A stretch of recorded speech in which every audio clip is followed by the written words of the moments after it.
for now. Akinwumi Adeshina, thank you very much for joining me. Thank you, Steve. On Hard Talk. Thank you. Very good, Steve.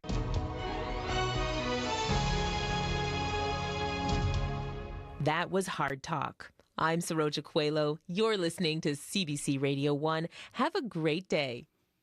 Well, good morning, Manitoba, and hello, Winnipeg. Great to be back with you on this Tuesday rainy morning in downtown Winnipeg on CBC. I'm Marcy Marcusa. This is Information Radio, and you're on 89.3 FM, 990 AM on the app or YouTube. As I mentioned, lots of rain out there. It's going to continue for us this morning, and a risk of a thunderstorm as well with it. About 5 millimeters expected today. The winds are going to shift too, north 30 to 50. So it's going to be a bit of a nasty, wet Tuesday that way, but a high of 15 degrees is what we're expecting in Winnipeg.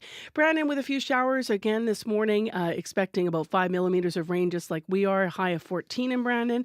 And in Thompson, sunny this morning and a mix of sun and cloud this afternoon, just a chance of showers for you, Thompson, and a high of 15. So the morning show is until 8:37 a.m. Thanks for being with us. Let's say good morning to the team. Mr. Corey Funk directs the show and covers the commute. Good morning, Abby Adeyemi, who is our technical producer on InfoRad and will cover weather on the air. Good morning to Dylan Longhurst, who's in shadowing for Brad Lillies this morning, both behind YouTube. Hi, guys. And good morning to everyone listening, of course. Thanks for being with us, as I've said. All right, let's go to Heather Wells to find out what's making news in Manitoba this morning. Hi, Heather. Good morning. Well, voters in the Winnipeg constituency of Tuxedo are about to choose their next MLA. A by-election is being held today. Now, in the past, Tuxedo has been a Tory stronghold. The constituency's only had 2 MLAs. PC's Gary Filman and Heather Stephenson, who of course went on to be premier. The other parties hope to change that today. Voters in Tuxedo can start voting at 8 this morning, and they can cast their ballots until 8 tonight. An inquest is underway this week in the Paul, looking into the death of a man in an RCMP holding cell. John Edaway Capo died in October 2019 after RCMP had detained the 54-year-old for public intoxication. We'll hear what happened coming up in our next news, local news at 6:30. All right. Thank you, Heather. You're welcome. Well, in the first hour of Information Radio this morning, a ceasefire in the Middle East seems even more out of reach now that Israel's prime minister has dissolved his war cabinet.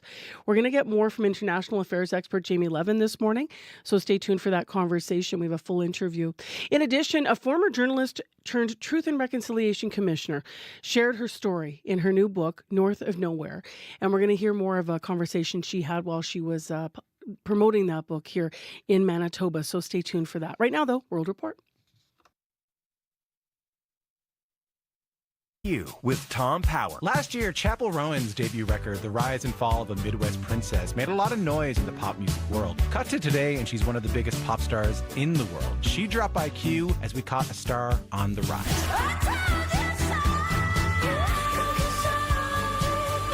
That's coming up on Q, followed by Commotion with Elamine Abdelmahmoud on CBC Radio 1, the CBC Listen app, and everywhere you get your podcasts. This is World Report. Good morning. I'm Marcia Young. U.S. President Joe Biden is expected to announce sweeping new measures to protect millions of people from being deported. The new executive actions would allow the undocumented spouses of some U.S. citizens to legally stay in the country. It would also allow non-citizen children to do the same. The CBC's Chris Reyes joins me now from New York. And Chris, what can you tell us about these proposed measures? Well, a White House official said that this would apply to those undocumented spouses who have been in the U.S. for at least 10 years, and the legal status would allow them to work in the country and then also give them a path to citizenship. Those who qualify will have 3 years to apply for permanent residency and will be eligible for a 3-year work permit. More than 500,000 people can benefit from this. The application process could be open by the end of the summer. And that is notable, Marcia, given that illegal immigration at the southern border is a top election issue. Now, this comes following President Biden's announcement earlier this month of a sweeping asylum ban enforcing immediate deportation for any migrants caught illegally crossing the U.S.-Mexico border. Some consider these new measures for undocumented spouses a sweetener to that policy, which received a lot of criticism from immigration advocates. Those who qualify would be paroled in place, and that means that they won't have to leave the country or their families while they're awaiting their new status. These new executive actions could affect more than just spouses of American citizens. That's right. It would apply to the children of undocumented spouses as well. The White House estimates that some 50,000 fall into that category. Now, this is notable because today marks the 12th anniversary of Obama's Dreamers policy, and that program shielded those who came to the U.S. as children from deportation. There's been a lot of concern from immigration advocates that that policy could be repealed under another Trump administration. The president is also expected to announce today that this new action would include Dreamers and allow them to get their work visas quicker. Biden is expected to speak on this at 11 a.m. this morning. All right. Thank you, Chris. Thank you. The CBC's Chris Reyes in New York. The UN High Commissioner for Human Rights says his office has serious concerns about possible war crimes and atrocities in the Israel-Hamas war. Here is Volker Turk speaking this morning in Geneva. I'm appalled by the disregard for international human rights and international humanitarian law by parties to the conflict in Gaza. There has been unconscionable death and suffering. Turk says aid deliveries and humanitarian access to Gaza has deteriorated since Israel Defense Forces took control over the Rafah border crossing. And as Margaret Evans reports, there are renewed warnings Palestinians could starve. More funerals in Gaza. Relatives of Palestinians killed in an Israeli airstrike last night, waiting for trucks to arrive on a commercial road near Khan Yunis. They went for their livelihood, an aunt to one of the dead told news agencies. They're merchants. They went so they can feed Gaza, says another relative. Warnings of severe hunger are again surfacing in Gaza, especially in the north. The Israeli military says aid groups will now be able to use a stretch of road from its southern crossing without having to negotiate safe passage. Georgios Petropoulos of the UN's Office for the Coordination of Humanitarian Affairs says it's not enough. From there, they need to go up a road, and that road needs to lead to a meaningful response. It is not just for 4 kilometers of road to not have fighting. In Jerusalem overnight, Israeli protesters demanded Prime Minister Benjamin Netanyahu resign for failing to bring Israeli hostages held by Hamas home. Ariel traveled from Tel Aviv to take part. We are now in a war that does not end. Yesterday, Netanyahu dissolved what was left of his emergency war cabinet in the wake of resignations from 2 former generals who cited his lack of a post-war plan for Gaza. Margaret Evans, CBC News, Jerusalem. Later today, Prime Minister Justin Trudeau will meet the widow of former Russian opposition leader Alexei Navalny. Yulia Navalnaya will be in Ottawa. She is scheduled to sit down with both Trudeau and Foreign Affairs Minister Melanie Joly this afternoon. Navalnaya has vowed to continue her late husband's work fighting government corruption. He died in a Russian prison in February. NATO Secretary General Jens Stoltenberg will be in Ottawa tomorrow, and he is expected to remind Canada of its commitment to spend 2% of its GDP on defense. So far, the government has a plan to hit 1.76% by the end of the decade. But as Murray Brewster tells us, a House of Commons committee has been warned. New data suggests Canada is already off target. Canada has committed to spend at least 2% of GDP on defense, but this policy clearly conveys that we have no intention of doing so. Defense analyst Dave Perry didn't mince words, appearing before a Commons committee on Monday, saying newly revised OECD data that shows a brightening economic picture means Canada's defense policy spending goals are getting further out of reach, 2 months after they were set. As of today, we are already falling short of the spending as a share of GDP outlined in the policy. The federal government promised by 2029 it would be spending 1.76% of GDP on defense, but it is facing increasing pressure from allies and at home to increase defense spending even further to meet NATO's benchmark. Defense Minister Bill Blair says there will be additional spending on equipment like new submarines, purchases that have not yet been costed and approved. Nonetheless, they can potentially take Canada over the NATO target. Former Vice Admiral Darren Hawko is skeptical, saying it depends on when the government spends the money and how. We would still not necessarily see that be 2%. I mean, the dollar value that we're talking about to achieve 2% is quite significant. New Democrat defense critic Lindsay Matheson is even more skeptical. We've consistently heard that 2% is an arbitrary number. Matheson says it is significant. No major party leader, including the Conservatives, have publicly endorsed hitting the 2% target, preferring to say Canada will work towards it. Marie Brewster, CBC News, Ottawa. Parts of eastern Canada will see dangerously high temperatures again today. A heat dome has settled over large areas of Ontario, Quebec, and New Brunswick, and now heat warnings have been issued for parts of Nova Scotia. Here is CBC News meteorologist Colette Kennedy. You get a ridge of high pressure in the upper atmosphere, and essentially that creates a dome trapping the warmer air at the surface, and it does tend to spread over a very large geographical area. It does seem like, as well, our warming planet is now affecting our jet stream, allowing more of these stagnant patterns to set up.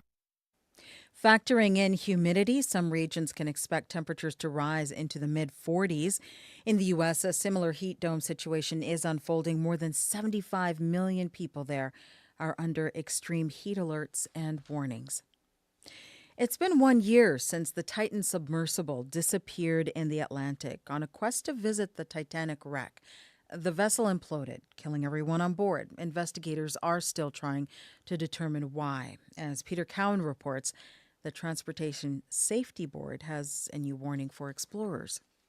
A year later, it still hits hard, and I think about it a lot. Larry Daly lost a friend when the Titan submersible imploded on a dive down to the Titanic a year ago. P.H. Nargelet was a pilot and one of the 5 people killed. It just still sits with me now that it could have been avoided if they had done it safely and took heed to the warnings that they were given. The submarine wasn't certified or classified. The wreck of the Titanic sits in international waters, almost 700 kilometers southeast of Newfoundland. But this week, the Transportation Safety Board revealed Titan did dive in Canadian waters, and it's not clear if there was any Canadian oversight. In a letter to Transport Canada, the board said other unregistered crewed subs are diving in Canadian waters. We may never know exactly what the point of failure was. One of the warnings that Titan was unsafe came from adventurer Rob McCullum. He says ongoing investigations by Canada, France, and the United States can still deliver some important answers. I hope that the investigation finds ways of preventing that from happening again.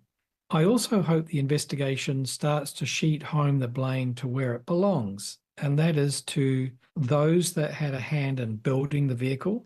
The exploration of Titanic continues. Next month, remote-operated vehicles plan to explore and retrieve parts of the wreck. Another company plans to send people down, this time in a certified sub. Peter Cowan, CBC News, St. John's. And that is the latest national and international news from World Report. News anytime at cbcnews.ca. I'm Marcia Young.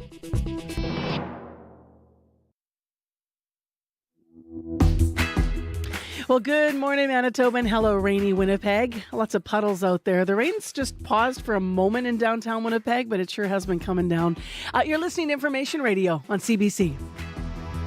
I'm Marcy Marcusa. This is 89.3 FM, 990 AM on the app or on YouTube. Hey, everybody. Good morning this morning. This hour on the program, we're going to revisit a conversation with Marie Wilson, former journalist tasked with recording true stories from residential school survivors. She wrote a book about her experiences with the TRC called North of Nowhere, and she spoke about it with host Faith Fundal. So stay tuned. We're going to have, as I mentioned, a rear of that conversation this hour on the program. In addition, you've just been hearing about international politics and news, and a ceasefire in the Middle East does seem even more out of reach now that Israel's Prime Minister has dissolved his war cabinet. We have a full interview about the implications of that. And still staying with politics, we'll have a look at what's expected in Ottawa this week before the House of Commons rises for the summer. Right now, on your Tuesday, it is 6:11 a.m., and Heather Wells is in with other headlines. Good morning. Good morning. Well, an inquest is underway this week in the Paw, looking into the death of a man in an RCMP holding cell. John Edaway Capo died in October 2019 after RCMP had detained the 54-year-old for public intoxication. The inquest started yesterday with some security video. We'll hear what was on that video coming up. And people in Tuxedo are set to vote in a by-election today. It will be the constituency's third MLA ever. The only other two were both PCs, Gary Filmon and Heather Stephenson, who both went on to be premier. Other parties hope they can win that Tory stronghold. We'll hear about it coming up. By the way, polls open at 8 this morning. I'll be back with more Manitoba news at 6:30. Heather Walls. Yes. Abby Adiyemi. Good morning. How are you guys doing? Well, this is your Monday. That's why you're asking. We're I good. know, It's Tuesday. right? It's so my Monday. I actually dodged this rain bullet for my day off. I was lucky because yesterday it was supposed to rain, actually. The forecast shifted. Heather yesterday was so lovely. My dog just went outside and he was like, I'm in the sun. I'm in the shade. I'm getting hot. I'm cooling off. He just looked like a big fat potato. Oh, my goodness. That's what I look like in the sun, too. Oh, today, this is a lot of rain, Abby. Yeah, lots of rain. Though it's going to be ending sometime this morning, making a way for a cloudy condition. Right now, we are sitting at 11 degrees in the city. There's still 6% of chance of, showers later this afternoon. And also, I will add, there's a risk of thunderstorm. You will be hearing that off and on for like some time this morning. We're expecting about 5 millimeters of rain in the city. It will be breezy with winds from the north, and the high will reach 15 today, cooler than the normal that we used to be, that's supposed to be for this year, which is 24. Tonight, we will see cloudy skies, and that 60% chance of showers is still going to stay with us into the evening period, and after midnight, then it will clear up before tomorrow morning, and light winds into the evening period. Tomorrow, it's going to be sunny skies, but let's deal with today. Right now, wet stats, wet Tuesday in Winnipeg, lots of rain overnight. That rain will end sometime this morning. And then through the rest of the day, a 6% chance of showers. And we're touching a high of 15. Now, we have a bridge closure that's going to significantly affect traffic for a while. True. What's going on? It's the Louise Bridge is actually closed. It's under maintenance until the 28th of June. So you might, if that's a frequent route for you, you might just want to find an alternative route. That would make your morning commute better. Easier, yeah. If you see anything in traffic, let us know. 788-3093.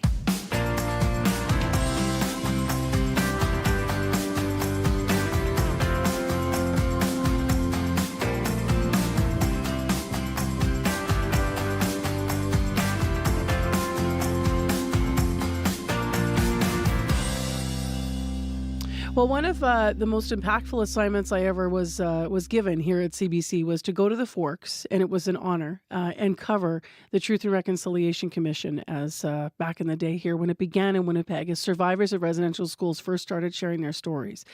And sitting and listening to people was just remarkable.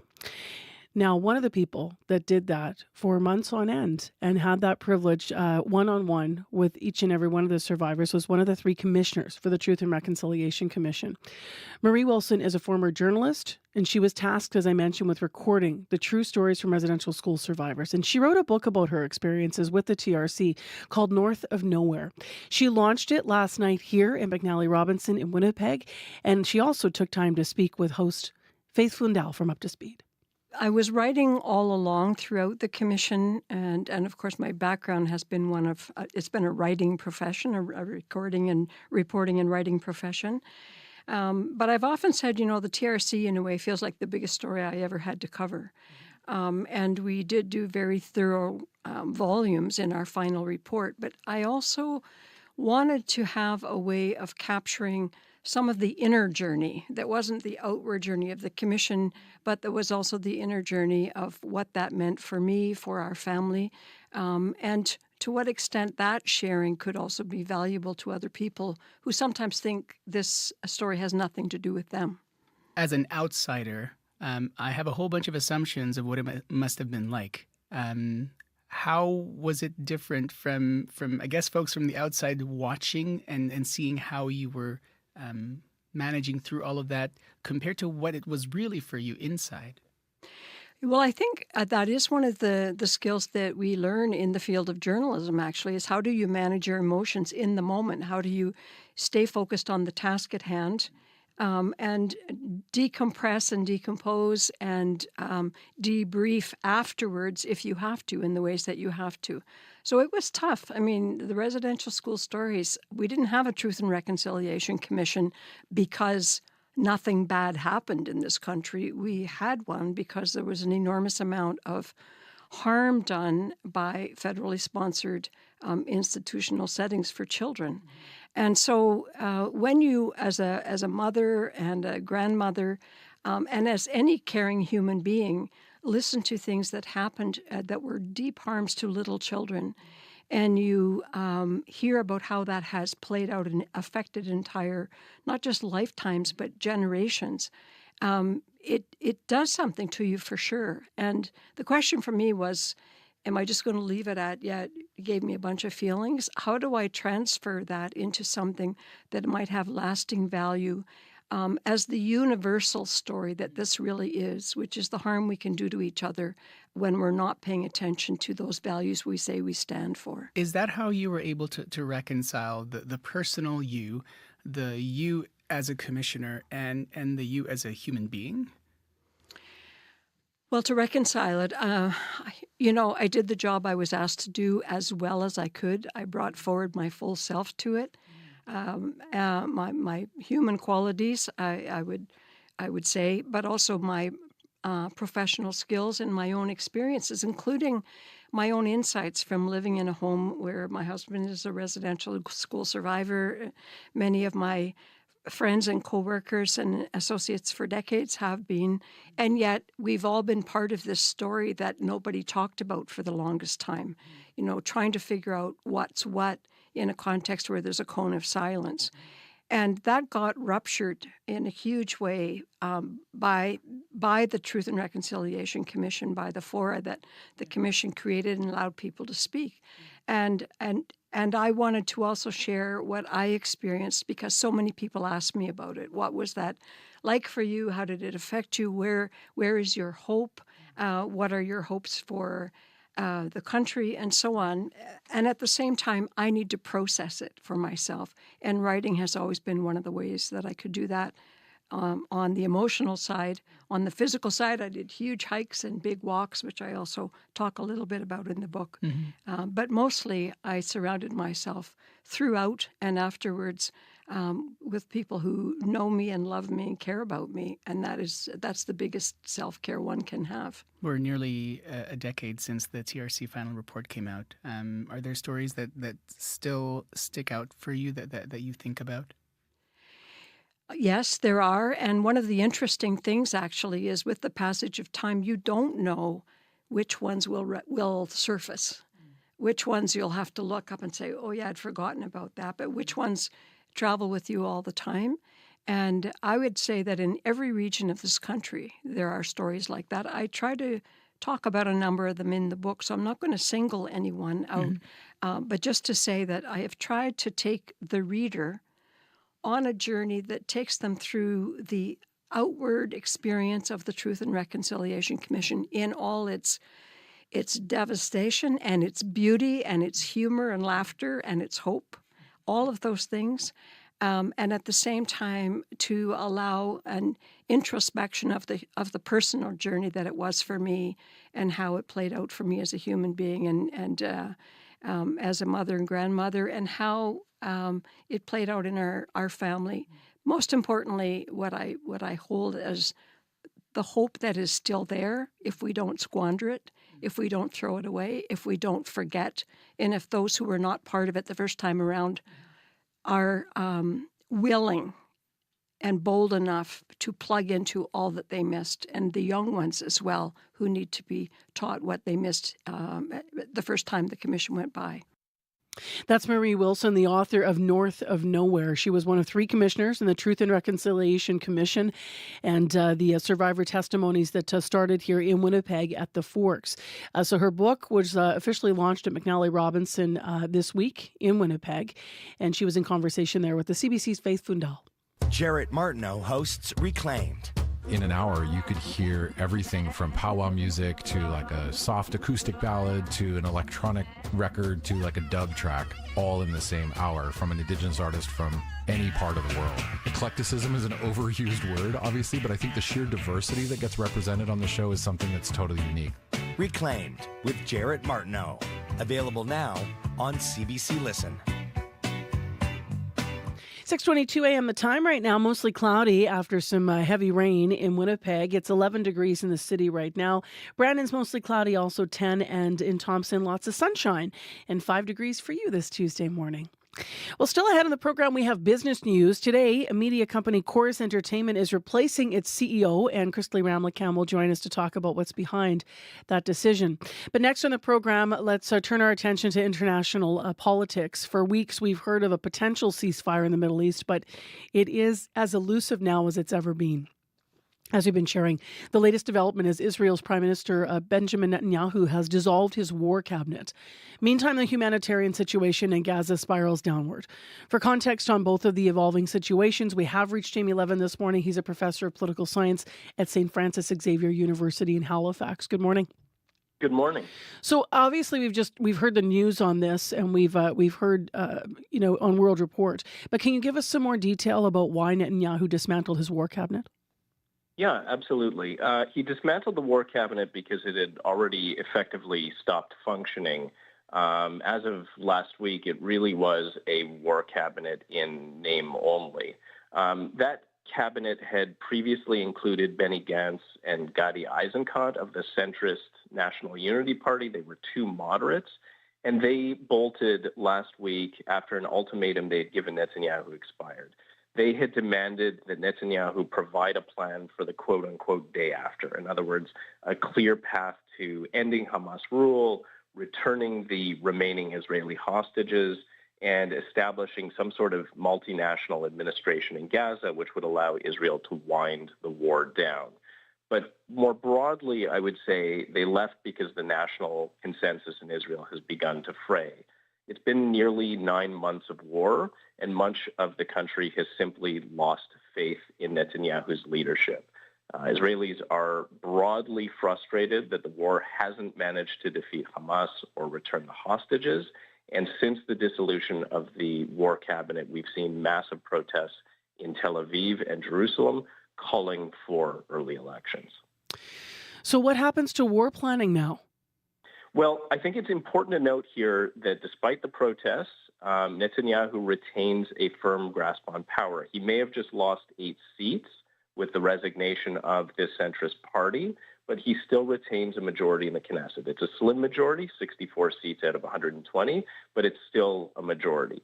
So what he started to do is reassemble what might be considered a replacement war cabinet, and it's rumored to include mostly Netanyahu loyalists and largely, though not entirely, what are thought to be moderating voices. In other words, those advocating for an end to the war, a ceasefire, and a return of the hostages.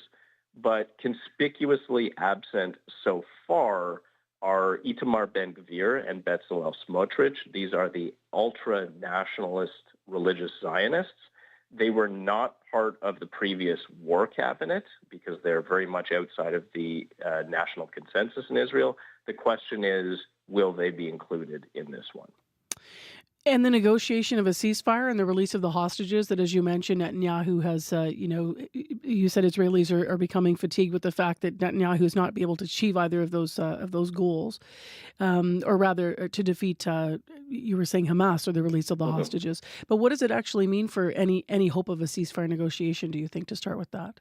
Okay, so I think it all depends on where Netanyahu lands on this new war cabinet. And I think there are two potential outcomes here. The first is a future war cabinet that does include Smotrich and Ben-Gvir, the far-right voices. They would counterbalance any moderates, those people who would pursue a ceasefire and hostage release aggressively. In other words, if Smotrich and Ben-Gvir are included, it would signal an extreme rightward shift, not merely a continuation of the war, but probably an expansion of Israel's war aims. The second possibility is that the cabinet excludes Smotrich and Ben-Gvir. This gives Netanyahu far more latitude to pursue a ceasefire agreement and a release of the hostages. And if he manages to bring the hostages home, I think he's likely going to witness a bump in the polls. But regardless of where Netanyahu lands on building this new war cabinet, Smotrich and Ben-Gvir have threatened to leave the coalition if Netanyahu accepts a ceasefire, and that would almost certainly lead to an early election. And it's an election in which neither he nor Smotrich or Ben-Gvir would likely do well, at least according to recent polling. So it's something of a suicide pact. Meantime, there's still desperate need for more humanitarian supplies in Gaza. What is the latest situation there? Well, you're right. It continues to very much be desperate. Humanitarian aid is very much needed, yet remains quite short. Israel has announced that it will implement a daily pause in the fighting in the most affected southern regions of Gaza to allow for the increased delivery of aid. But this announcement has come on the backdrop of two important UN claims. Yesterday, the UN announced that Gaza has become the most dangerous place in the world for aid workers, and they released a report stating that 2/3 of all the roads in the Strip have been damaged or destroyed. So regardless of this daily pause, humanitarian aid is still going to be difficult to deliver. What's the U.S. responded? We heard a little bit as well on World Report, but can you elaborate a bit on the U.S.'s response to all of this? Yeah, absolutely. The Americans have a very clear interest in seeing this war end and seeing it end quickly. And I think Biden in particular has a clear interest in this. The American interest doesn't want to see the war spiral. It doesn't want to see Israeli war aims grow. It doesn't want to see a second or a third front open, which could very much have the effect of dragging the U.S. into a regional war, a war that could itself escalate into unthinkable proportions. And I think there is a genuine desire amongst the U.S. foreign policy establishment both to see the return of the Israeli hostages and to alleviate the humanitarian catastrophe in Gaza. And I think for President Biden, the war has become a personal millstone. He suffered in the polls amongst young Democrats and left Democrats, and a speedy resolution would help him in the upcoming elections against Donald Trump. So the American administration, I think, has very clearly tilted towards the moderating voices in Israel, and they've even dangled the promise of a visit to the White House if Netanyahu accepts a ceasefire deal. Thank you very much, James, for your analysis this morning. Appreciate it. Thank you. It's my pleasure. That's James Levin, political science professor at St. Francis Xavier University. Your next national and international news is coming up at 7 o'clock here on Information Radio.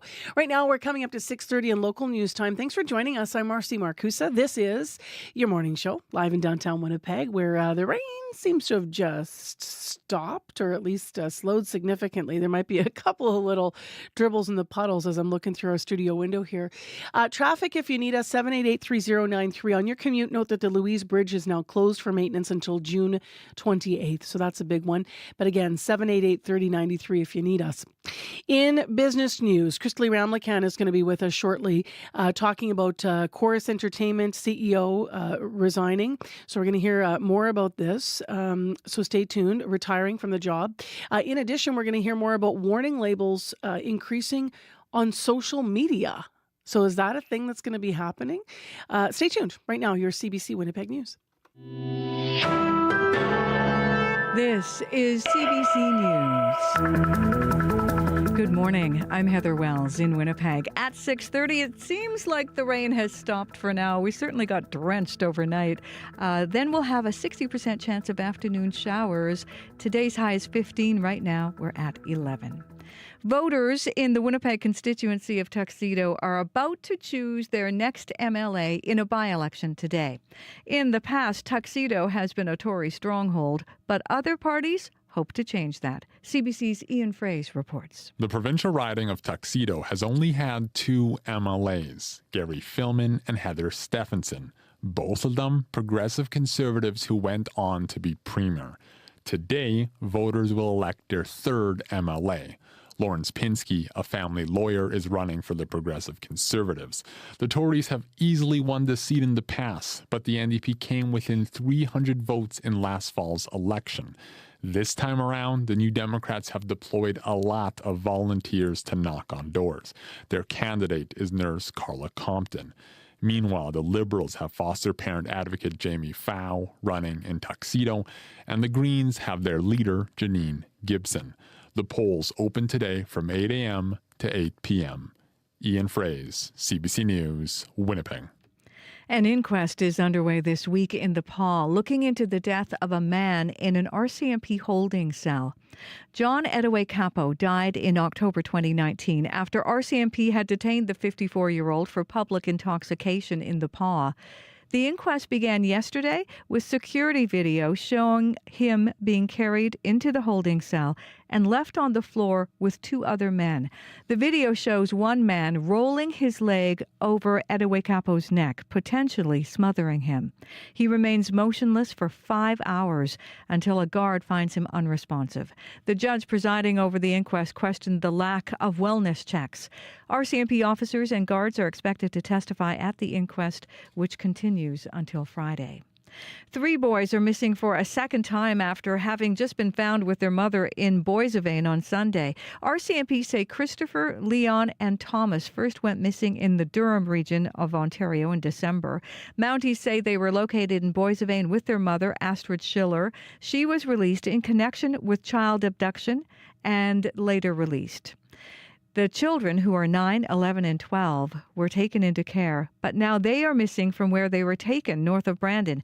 RCMP believe they are with their mother. She's believed to be driving a white 2018 Mercedes GLC with BC license plate SJ975W. Anyone with information on their whereabouts is asked to call 911 or contact police. We do have their photos up on our website this morning. The Trudeau government is issuing sanctions on another 13 Russian officials for their role in the death of opposition leader Alexei Navalny. Navalny died in a Russian penal colony in February. The new sanctions come as his widow, Yulia Navalnaya, meets in Ottawa today with Prime Minister Trudeau and Foreign Affairs Minister Mélanie Joly. They are expected to tell Navalnaya Canada holds the Kremlin fully responsible for her husband's death. A devastating report is being tabled today in Geneva by Volker Turk, the UN High Commissioner for Human Rights. It is the latest update on civilian deaths in armed conflicts around the world. In 2023, data gathered by my office shows the number of civilian deaths in armed conflict soared by 72%. The data indicates that the proportion of women killed in 2023 doubled and that of children tripled compared to the year prior. Turk's report highlights a number of specific conflicts. He says both parties to the Israel-Hamas war are responsible for unconscionable death and suffering. He says the humanitarian situation in Ukraine is deteriorating, and he accuses the warring generals in Sudan of stoking inter-ethnic tension and ignoring the basic human rights of their own people. You can hear the latest national and international news coming up on World Report at 7. Well, Boston Celtics fans were out celebrating last night. The streets of Boston were loud as fans celebrated their team's NBA championship win against the Dallas Mavericks. Player Jason Tatum leading the team with an impressive performance, scoring 31 points and dishing out 11 assists. This is the Boston Celtics league record 18th championship. You can find more Manitoba news updated throughout the day. All you got to do is head to cbc.ca/Manitoba. Thanks, Heather Wells. You're welcome. Heather Wells on CBC This Morning. I'm Marcy Marcusa, and you are with us on your Tuesday morning show on Information Radio. Thanks for being with us. All right, it's time for the regional forecast. This is Abby's big moment of the hour where he covers the whole province and tells us what's going on out there. Well, outside my window, I see that the rain is kind of stopped for now. So for some part of the city might still be seeing it, drizzle in some areas, but outside the window right now it's stopped. We're at 12 degrees. The shower is expected to taper off later this morning, leaving behind cloudy skies. Now there's another 60% chance of showers later in the afternoon. Possible that would come with thunderstorm, and we're expecting about 5 millimeters of rain. The high for today will reach 15, and it will be breezy with the winds coming from the north. Tonight, cloudy, 60% chance of showers still stay with us into the late night, and then that would clear by tomorrow morning. Heading west to Brandon, it is 10 degrees, mostly cloudy. The sun trying to make a peek out, but not yet. We're going to be seeing more of like a cloudy day with few showers accumulating about 5 millimeters for folks in that region of the province, and the winds will start breezy from the north, calming down later in the day, and you will get to a high of 14. Tonight the showers will end, and then you see some clear skies and calm conditions. Moving north to Thompson, currently 5 degrees, mainly sunny. I think the northern part of the province is enjoying a sunny stats. Expect that beautiful sunny morning mixing with clouds later, and a 30% chance of showers in the afternoon period. Breezy northwest winds, the high is forecasted to get to 15. Further north in Churchill, also sunny conditions at 5 degrees. Today, sunny morning turning into a mix of sun and clouds, and then you'll be seeing the breeze coming from the west. High of 6, and tonight partly cloudy and calm. Down in Dauphin on the sun, it's kind of sunny also in Dauphin at 9 degrees. Cloudy day today, you will see 60% chance of showers, breezy northwest winds, high of 16. Gimli currently cloudy at 12 degrees for the Interlake region today. The rain you saw this morning will be ending with cloudy skies behind, leaving cloudy skies behind, and then a 6% chance of showers in the afternoon. You get to a high of 16. Steinbach sitting at 12, cloudy conditions at the moment, rain also tapering off, and then it's going to remain cloudy for the rest of the day into the afternoon period, and you'll see some showers in the afternoon. High of 15. Finally, in Morris, Morris is also 12 degrees, partly cloudy conditions at the moment. Today's forecast for the Pembina Valley region, you saw some rain earlier. It's going to taper off this morning. You'd get some cloudy conditions to come with that. Then in the afternoon, you might be seeing more rain and a slight risk of a thunderstorm, high of 15. Right now in Winnipeg, it's just wet streets. We are waking up to lots of rain overnight. The rain is ended already for some parts of its city. Throughout the rest of the day, we have that 6% chance of showers with us, and we're heading to a high of 15. Traffic, what's up? Nothing in traffic, just that Louis Bridge, and I'm sure a lot of people already know about that, so you just have to plan your trip accordingly. But if you see anything, and it looks like Corey just stepped into the building. Hi, Corey. What's it like out there? Why don't we finish the traffic line, because you were mid-sentence when Corey busted in here. So 788-3093. Corey Funk, just to update listeners, if you don't know, Corey Funk is our show director. So we work as a team here, and this morning Corey's like, I'm going to head out because I think there's a story out there I want to see if I can get. Mm-hmm. So we're like, go, we're fine. Go for it. So Corey's back, and are you soaked like that? Is that from earlier? This is still from my bike ride in. Okay, because I was like, it seems to have stopped now a little bit, but yeah. Tell us where you were. I was in Seasons of Tuxedo because it's just off Keniston, Yes, it's opening of the Krispy Kreme donut spot. Oh yeah, popular spot. A lot of people waiting for that. Normally a new business just opening isn't quite a story, but there's been people there. One guy I talked to, and we'll hear him later on, has been there since 5 p.m. yesterday. He slept in a lawn chair overnight. So obviously the story is what motivates someone to camp out for a donut. So we will find out later. Yes, it's quite touching, actually. Yeah. Oh, touching. Okay, I'm not expecting that. Yeah. Okay. All right, that's the next hour of Information Radio. So Abby's covered you. 788-3093. Crystally's waiting to do business news. Unless you have something new in traffic to add. Big puddles, southbound Keniston, right Fair before enough. Corden, so slow down there. Fair enough. And don't splash pedestrians, as we always, a quick reminder. All right, we will talk about our call-in question in a moment, actually after business. So hopefully you'll stick around for us because we're hoping to take calls on something. But right now, let's turn our attention to Crystal, who's been waiting via Zoom with our business news. Hello to you. Hey, good morning, Marcy. So media company Chorus Entertainment is replacing its CEO. What's behind the decision? Well, this comes after it lost several major Warner Brothers Discovery lifestyle television channels to Rogers. So Doug Murphy is retiring from the top job. Now, just over a week ago, the company announced it would lose the rights to key brands such as HGTV, the Food Network, the Cooking Channel, and OWN at the end of the year. And the company's stock price has lost more than half of its value since the news. And this is all part of a longer decline as broadcasters struggled to adapt to new streaming models. Here's Barry Schwartz, who is a Bay Street investor with Baskin Wealth Management. Any company that's relying on cable and radio, it's all over for them, and they have to pivot. And if you didn't pivot quickly enough, you're in big trouble. Radio has become podcasting. So cable has become streaming. And unfortunately, it's a business where only the strong survive, and Chorus really doesn't have any original value content of its own. It was a distribution platform, and the times have changed. Now, Chorus does own some digital and streaming platforms, so that might be a place they can concentrate. And the company says the new leadership reflects a forward focus on managing through a challenging environment. The business is also facing some layoffs. Last week, Unifor said 35 employees at Global News have been laid off in response to the economic and regulatory environment. Let's go to another story now. We're actually going to ask listeners to weigh in on this one. We do see warning labels on lots of things, but now some want to see them on social media. This is a really interesting story.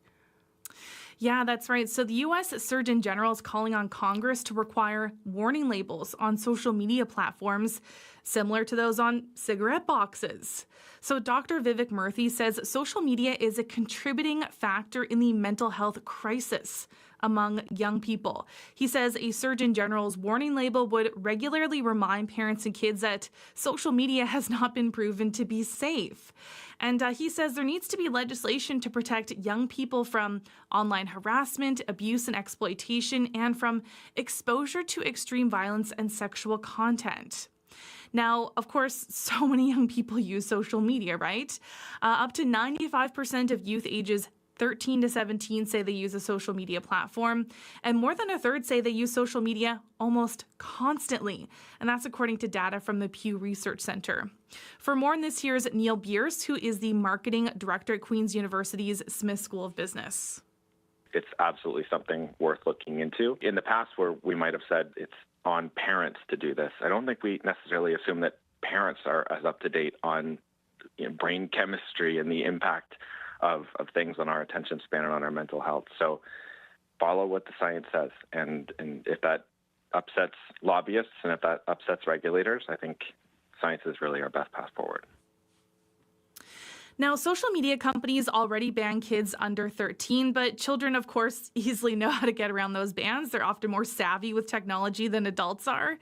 And the Surgeon General is also recommending companies be required to share all their data on health effects with independent scientists and the public and allow independent safety audits. Now, after 7 on the show this morning, I'm glad this was raised by you here in Business News, because we actually have a local teacher book to talk to us about this idea of a ban. She uses AI in her classroom, big supporter, but she also took a break from social media when it got to be too much. So it'll be really interesting to hear how she's going to navigate this as a person, but also how she'll navigate this with the younger set. So, and of course, this is our listener line question. So do you think there should be warning labels on social media? Warning labels on social media, yes, no, or why?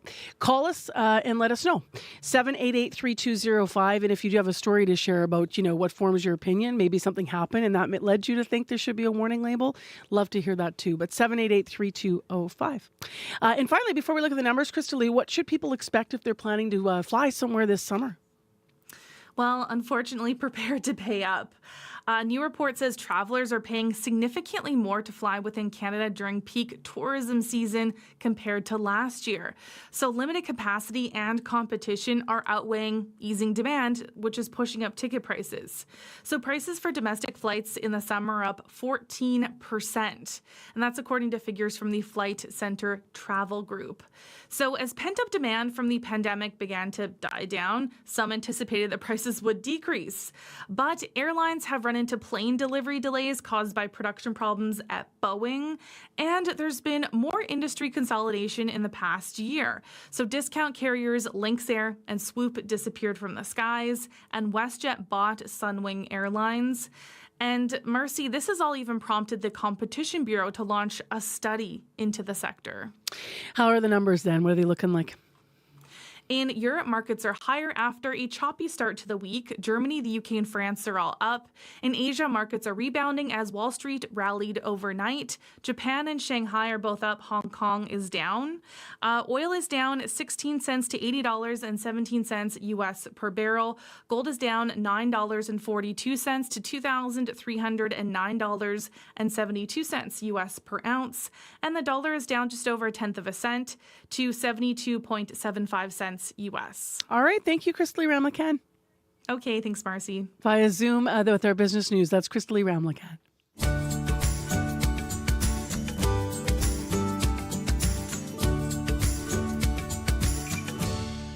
I have no idea if it's etiquette to wave goodbye to people on Zoom. I'm always waving. Anyway, it is 11 degrees. It's mostly cloudy in Winnipeg now after some rain. Also mostly cloudy in Brandon, and 10 degrees. You were expecting the showers to potentially hang around for you this morning as well. Same with Winnipeg. And it's going to be windy in Winnipeg this afternoon. Our high today, 15. Brandon's high is 14. Very different up north. Thompson, mainly sunny, and southwest 5 is your winds. It's 5 degrees right now, and your high is 15 with sunshine this morning. This afternoon, it could cloud over for you, though, in Thompson as well. Well, we've got a little bit of music for you now from a collaboration. Jeanette King's latest single is a result of a cross-Canada collaboration, in fact. The Montreal jazz singer connected with Vancouver jazz keyboardist Johnny Tobin, and the result is described as kind of a retro R&B 90s tune. It's called Paradise. Yeah.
Cause you think you're losing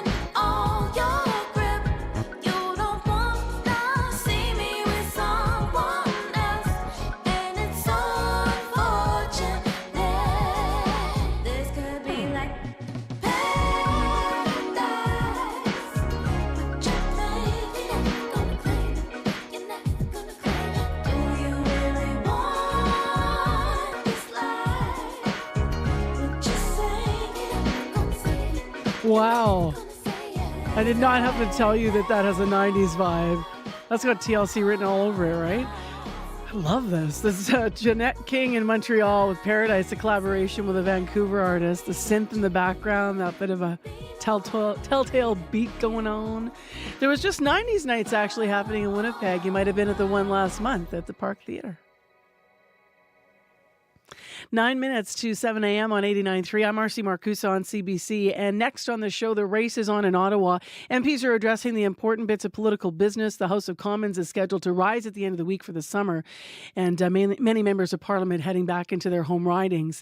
A chance to reflect on what's been accomplished and what challenges lie ahead is what we're doing next. Ryan Tumulty with us, a parliamentary reporter with the National Post. Good morning. Good morning. So first, let's start with this. Government House Leader Stephen McKinnon has identified the government's priorities and what they're going to focus on in this last week. So what are they? So the budget bill is top of that list. So much of what the Liberals have been promising on housing and affordability, it's all wrapped up in that budget bill. So they really have to pass that. There are also some Election Act changes that they are trying to push through. That's part of their deal with the NDP. And then there's a bill on what are called miscarriages of justice. So cases where someone is wrongfully convicted. They want to set up a new process for how cases like that are reviewed and dealt with. Which one of the priorities do you think might be the biggest challenge for the government? Is it the budget? I think the budget will get through. Obviously, they definitely need that. I actually think the Elections Act changes might be a bit of a wrinkle for them. So the NDP want this, the Liberals and the NDP, it's part of their agreement. But among these changes, which allow for more advanced voting and some other changes, all designed to make it easier to vote, the Liberals also put in a provision that would move the fixed election date back 1 week, which doesn't seem like a lot. It's just 7 days. But the effect of that is that dozens more MPs will qualify for a pension. MPs have to serve for 6 years to qualify for a pension. Moving that 1 week will mean, the entire class of 2019 will qualify for that pension. The NDP have said, they think the bill should pass without that provision in it. So I think it'll be interesting to see what happens there. Last night, MPs were scheduled to sit until midnight in the House of Commons. What was accomplished with that long sitting? So, they ended up sitting, I think, till about 12:30, and they'll probably do the same today. That's sort of what happens in these final weeks. What they did last night was the Liberals brought in what are called time allocation motions, sometimes called closure motions, on two bills, on that budget bill and on those Election Act changes. And what it means is that there's just going to be a set amount of debate left, a set number of hours left before those bills are put to final votes. So I think that should mean that both of those bills can wrap up this week. And that's really all that happened, last night. Last night, though, really set the table for the rest of the week. What was not on the government's priority list and that you already are going to say, this is going to wait till fall? Yeah, so two things sort of that jump out at me. Obviously, you can only have so much House time, but two things that the government talks a lot about but didn't get through. One is the online harms bill. This is a bill, it makes changes to sort of how social media companies deal with hateful content and things like that. Also, has some legislation and changes around not sharing of non-consensual intimate images. So that is an issue that would be addressed by that bill. But that bill really didn't move very far forward in this House of Commons. It'll probably have to wait until fall. There was another piece of legislation the Liberals introduced just a few weeks ago. It has to deal with what are called lost Canadians. So this is a circumstance in which someone is born abroad to parents who are also born abroad but are Canadian. Those people do not get Canadian citizenship right now, and it leaves a lot of them sometimes stateless, without a state. And so that is a bill that the Liberals have promised and introduced, but it doesn't look like it is going to get its way through before the House rises this week, and they'll probably have to take that up again in the fall. Before you go this morning, I know when Parliament resumes, there will be a new face among the MPs in the House. There's a by-election in Toronto St. Paul. That's been Liberal since 97. It was most recently held by Cabinet Minister Carolyn Bennett. What are you watching for as the votes come in? That's next Monday, I think. Yeah, I think the real big question is, do the Liberals hold that seat? The polling the Liberals have right now is atrocious, right? The Conservative leader has a 20-point lead. That's a big problem if you're a Liberal. But what we have seen over the last year is that all of the by-elections that have played out, while the Conservatives have had this lead, haven't really delivered results that are any different than what would be expected. So, the Conservatives have won safe Conservative seats. The Liberals have won safe Liberal seats. So I think what everyone's watching for in St. Paul's is, does that trend continue? Do the Liberals keep winning seats even with such bad polling numbers, or is there a beginning of a change here? Thank you very much, Ryan. Appreciate it. No problem. Take care. Yep, that's a parliamentary reporter with the National Post, Ryan Tumulty, on CBC with us this morning. It is 3 minutes to 7 o'clock. Heather Wells is back with our headlines for this Tuesday, which started wet, Heather. It looks like it's calmed down a bit. What are you working on?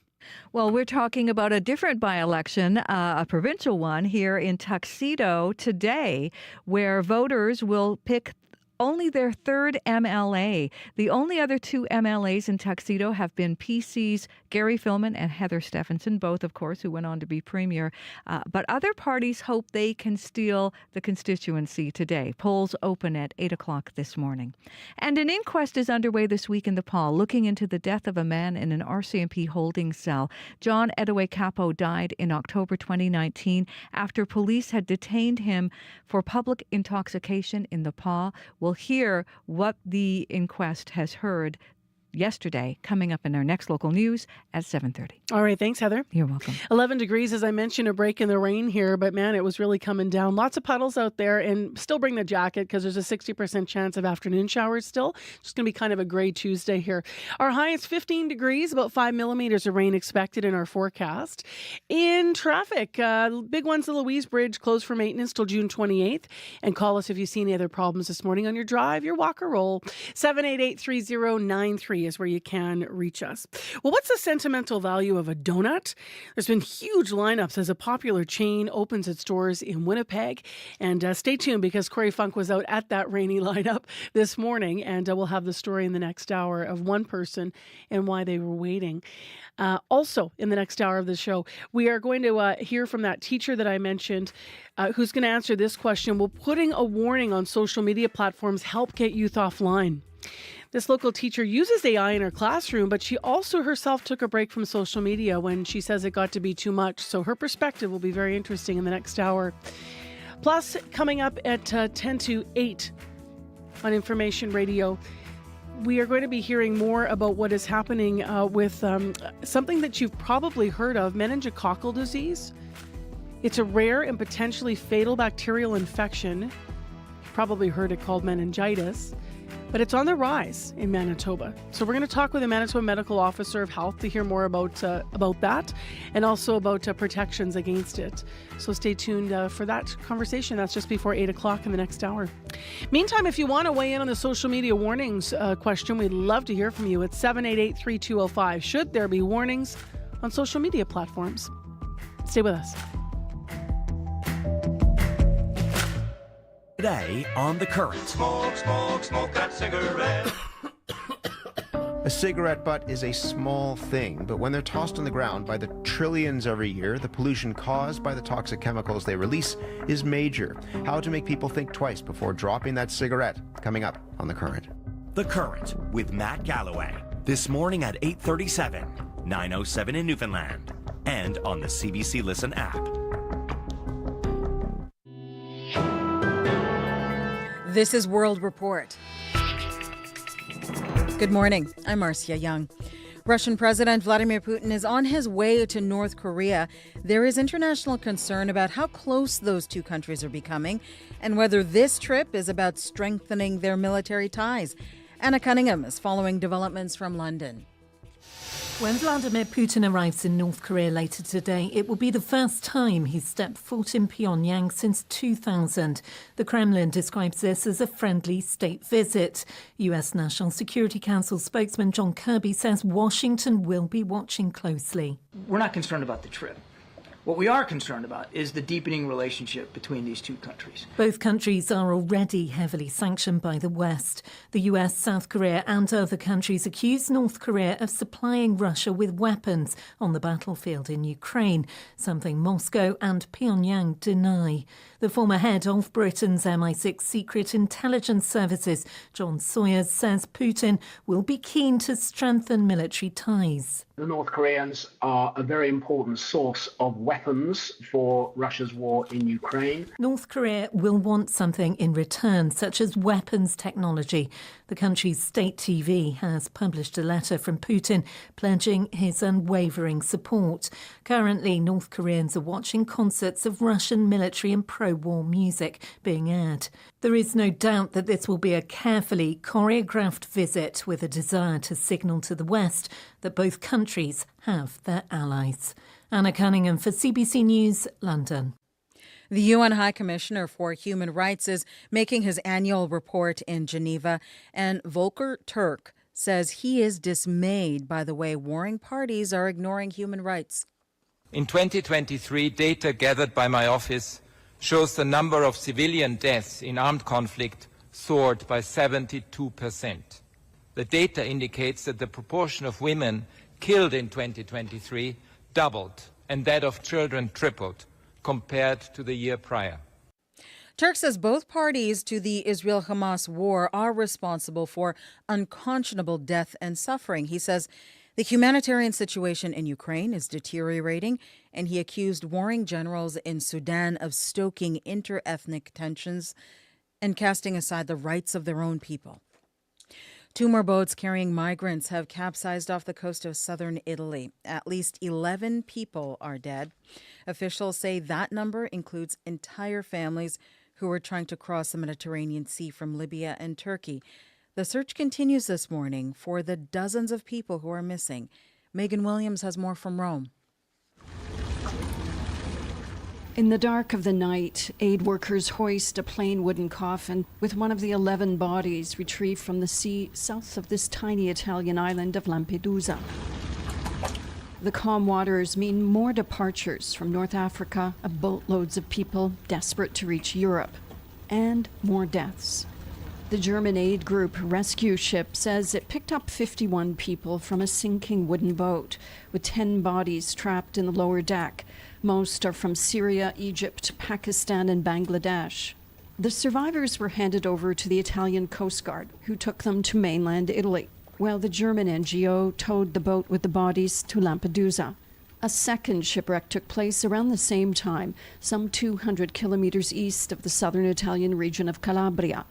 A sailboat that had left from Turkey that caught fire and sank, taking with it at least 60 people, many of them children, say survivors. Prima di affondare c'è stata un'esplosione. This Italian Red Cross worker says the 12 survivors were covered with burns, with one dying shortly after being rescued. So far this year, some 800 people have died in the Mediterranean Sea, the most deadly migrant route in the world. Megan Williams, CBC News, Rome. Thailand is now the first Southeast Asian country to make marriage equality law. Taiwan and Nepal allow same-sex marriage, but this morning the Thai Senate voted to grant full legal, financial, and medical rights for marriage partners of any gender. The new law will take effect in roughly 120 days. In South Korea, thousands of doctors rallied in the streets of Seoul. They have been on strike since February. The doctors are protesting the government's plans to increase admissions to medical schools across the country. They say that would do little to address the lack of services and poor working conditions. The South Korean government has now issued a return-to-work order for private doctors who have joined the protests. The wildfire burning right on the edge of Fort Good Hope in the Northwest Territories is growing. Crews are fighting hard to keep it from reaching the community, and residents are waiting it out in a nearby town, Norman Wells. The CBC's Juanita Taylor has the latest details from fire officials. We haven't lost any houses, any buildings, or any structures. In an update, Fort Good Hope Chief Colin Perriot delivered the good news. But the fire is not under control yet, says Fire Information Officer Frank McKay. And we have air tankers and helicopters making retardant and water bucket drops as needed to prevent further growth and assist our on-the-ground personnel. McKay says for now, they will be focusing on holding the fire. Even then, people won't be able to return home until essential services are up and running, including 16-year-old Isabel Manuel. She and her family of 6 were forced to evacuate to Norman Wells, about 160 kilometers from Fort Good Hope. I miss my home. For Tommy Kakfui, he's taking things in stride. It'll be a brief stay, but I'm enjoying it. I'll be home soon. How soon? Fire Information Officer Frank McKay can't say. We're going to have a little bit of dry, hot weather coming, so it probably will increase the fire behavior somewhat. McKay says winds should push the fire away from the community, but the wildfire is still expected to grow. Juanita Taylor, CBC News, Rankin Inlet, Nunavut. Record high temperatures are sweeping across parts of eastern Canada. Areas of Ontario, Quebec, and New Brunswick and Nova Scotia are under heat warnings and alerts. Environment Canada says a prolonged heat event will make it feel like 45 degrees Celsius in some regions. It is all part of a heat dome effect. CBC meteorologist Colette Kennedy says it is becoming more common in Canada. A heat dome where it sets up and it really gets stuck in the atmosphere. This is more unusual. We used to see them maybe once a decade, and now we're seeing them every few years, if not more. You get a ridge of high pressure in the upper atmosphere, and essentially that creates a dome, trapping the warmer air at the surface. A similar heat dome is hovering over several areas of the Midwest and Northeast United States. Record-breaking temperatures are expected to continue into next week. The Paris Olympics opening ceremonies are just 38 days away. The excitement is rising, but so are the temperatures in the city. The last Summer Games in Tokyo were the hottest in history, but now a new report warns that extreme weather during the Paris Games could lead to severe health issues for competitors and even death. The CBC's Susan Ormiston has the details.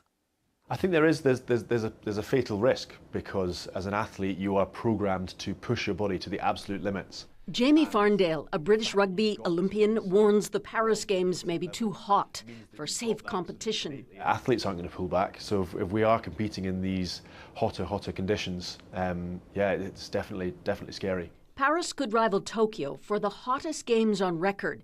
Players vomited and collapsed, vying for world records in Tokyo in temperatures up to 34 degrees.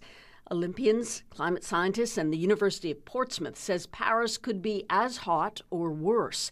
Caitlin Trudeau is with Climate Central. So it really puts these athletes in a dangerous position because not only are we seeing much higher temperatures, we're seeing also this mixture of humidity, which can have really deadly consequences. Last summer, 5,000 people died during heat waves in France. Last month was the hottest globally on record. The Paris Organizing Committee has vowed to make these games the greenest ever, including no air conditioning in the athletes' village, instead built with sunshades and in-floor cooling. I am really bad in the heat. Canadian rower Jenny Casson says Olympic organizers should consider climate as a significant factor. I don't think it's as simple anymore as choosing the country with the highest bid. You have to weigh in other factors, or else you're not going to have the games. Like, you're going to have athletes who are barely alive and unable to perform at their best. The report recommends choosing venues and seasons to avoid heat extremes and cutting ties with oil and gas sponsors. Susan Ormiston, CBC News, Toronto. And that is the latest national and international news from World Report. News anytime, cbcnews.ca. I'm Marcia Young.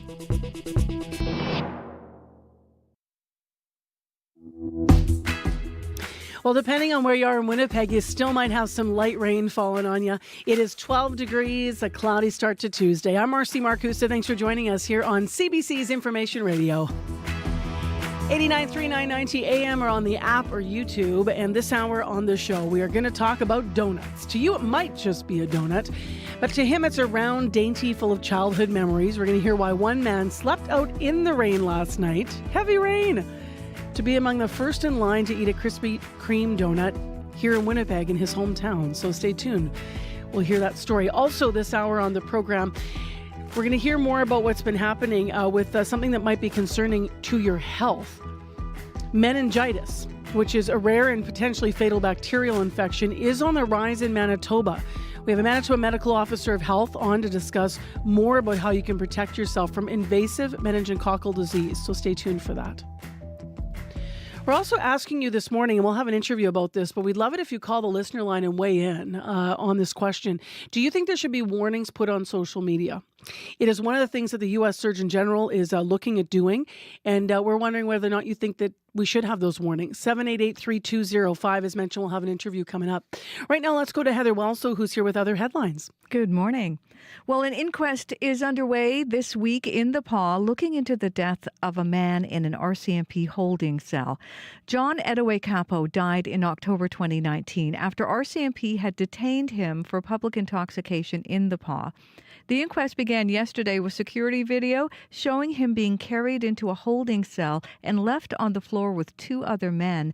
The video shows one man rolling his leg over Edaway Capo's neck, potentially smothering him. We'll hear more about what the inquest saw yesterday in that video. People in Tuxedo are set to vote in a by-election today. It will be their third MLA ever. The only other two were both PCs, Gary Filmon and Heather Stephenson, both who went on to become premier. The other parties hope to change the riding, the constituency from PC over to their stripes. Voters in Tuxedo can start casting ballots at 8 o'clock this morning until 8 tonight. I'll be back with more Manitoba news at 7:30. All right, thanks, Heather. You're welcome. All right, let's get into the situation with the rain, Abby. Downtown, it looks like it's stopped, but maybe not everywhere yet, right? Yeah, downtown, it's kind of dry outside, but we still have wet streets. It is currently 12 degrees in the city. For other parts of the city, still feeling the rain. It's going to be ending this morning, making way for cloudy skies. And we still have more 60% chance of showers this afternoon and a risk of thunderstorm also. We're expecting about 5 to 10 millimeters once this rain is gone.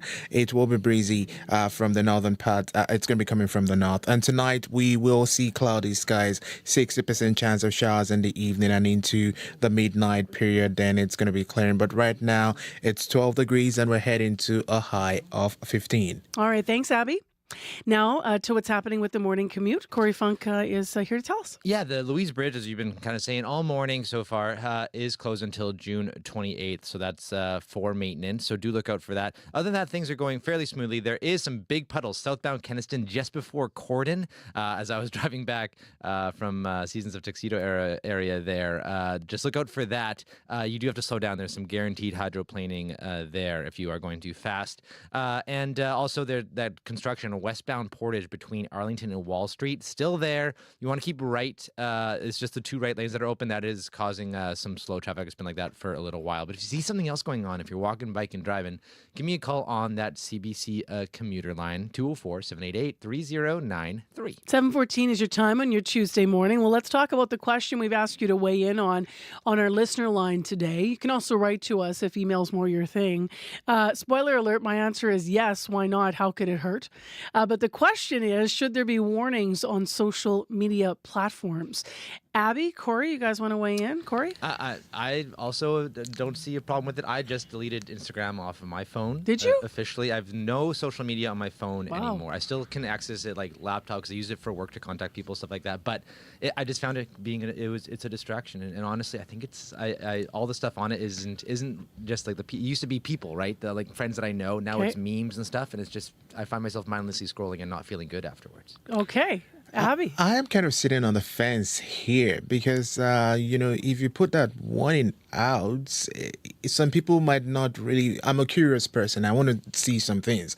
But if I'm going to stick with the warning, there might be something in there that I might want to maybe fact check or just to confirm if it's real or not. But if I'm sticking with a warning saying, hey, you don't have to look at this, you need to take a break and not check this content, I'm the curious type. Okay, so you think you'd rather make the decision yourself? Yes. Yeah, than have someone tell you, Yeah, exactly. don't look at this, big warning. For young people, I guess the question is, would it be beneficial? Just like there's warnings on cigarettes. And we're going to have that conversation in just a moment. Stay with us. You're listening to 89.3 FM.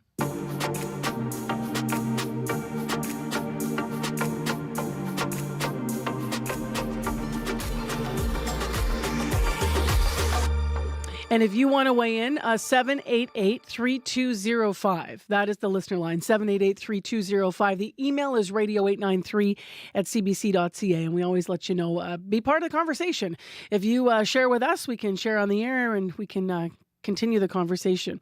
Well, let's get into why we're talking about this specifically. This all came because the U.S. Surgeon General has said that they want to put warnings on social media platforms, much like the warnings you might see on cigarettes. So the U.S. Surgeon General is Dr. Vivek Murthy, and Dr. Vivek Murthy spoke to the New York Times and said that social media has contributed to a mental health crisis among young people. My next guest is Sophie Theodoro. She's a grade 6 teacher who uses social media who uses social media and also talks to her students about AI and uses it in the classroom at times. However, she's also taken a break from social media in 2019 to see how it would affect her own mental health. And so that'll be interesting to find out. And Sophie's here via Zoom this morning. Hi, Sophie. Good morning. So just starting, I guess, with you heard all of us weighing in. What do you think as a teacher, as someone who uses AI in the class? And what do you think of the idea of having a health warning on social media? I think it's a good idea. I don't think really that there's any negative issues that would arise out of that. And I think especially for users that are under the age of 18, a warning would be very beneficial, especially if parents had to sign off on it or approve it. Because social media can be really, really detrimental to mental health, especially at such a young age. So it's super interesting because you said, especially if parents had to sign off or approve it, because I was thinking if there's just a warning sitting there, will it even make a difference? But if parents had to sign off or approve it, there has to be a discussion. Oh, precisely. Like if it's just a warning there, it's just going to be like another ad that I would just swipe through or kids would just swipe through. But I think if parents actually had to read it, they'd be like, whoa, what are you downloading here? Yeah. So that's kind of where it's coming from. When you went on your own social media break, in so much as you want to share, what prompted it and how did it feel for you doing that? For sure. What prompted it was I just found I was spending way too much time on my phone and there wasn't really a purpose. I just was mindlessly scrolling really and not feeling good afterwards, kind of like what Corey said.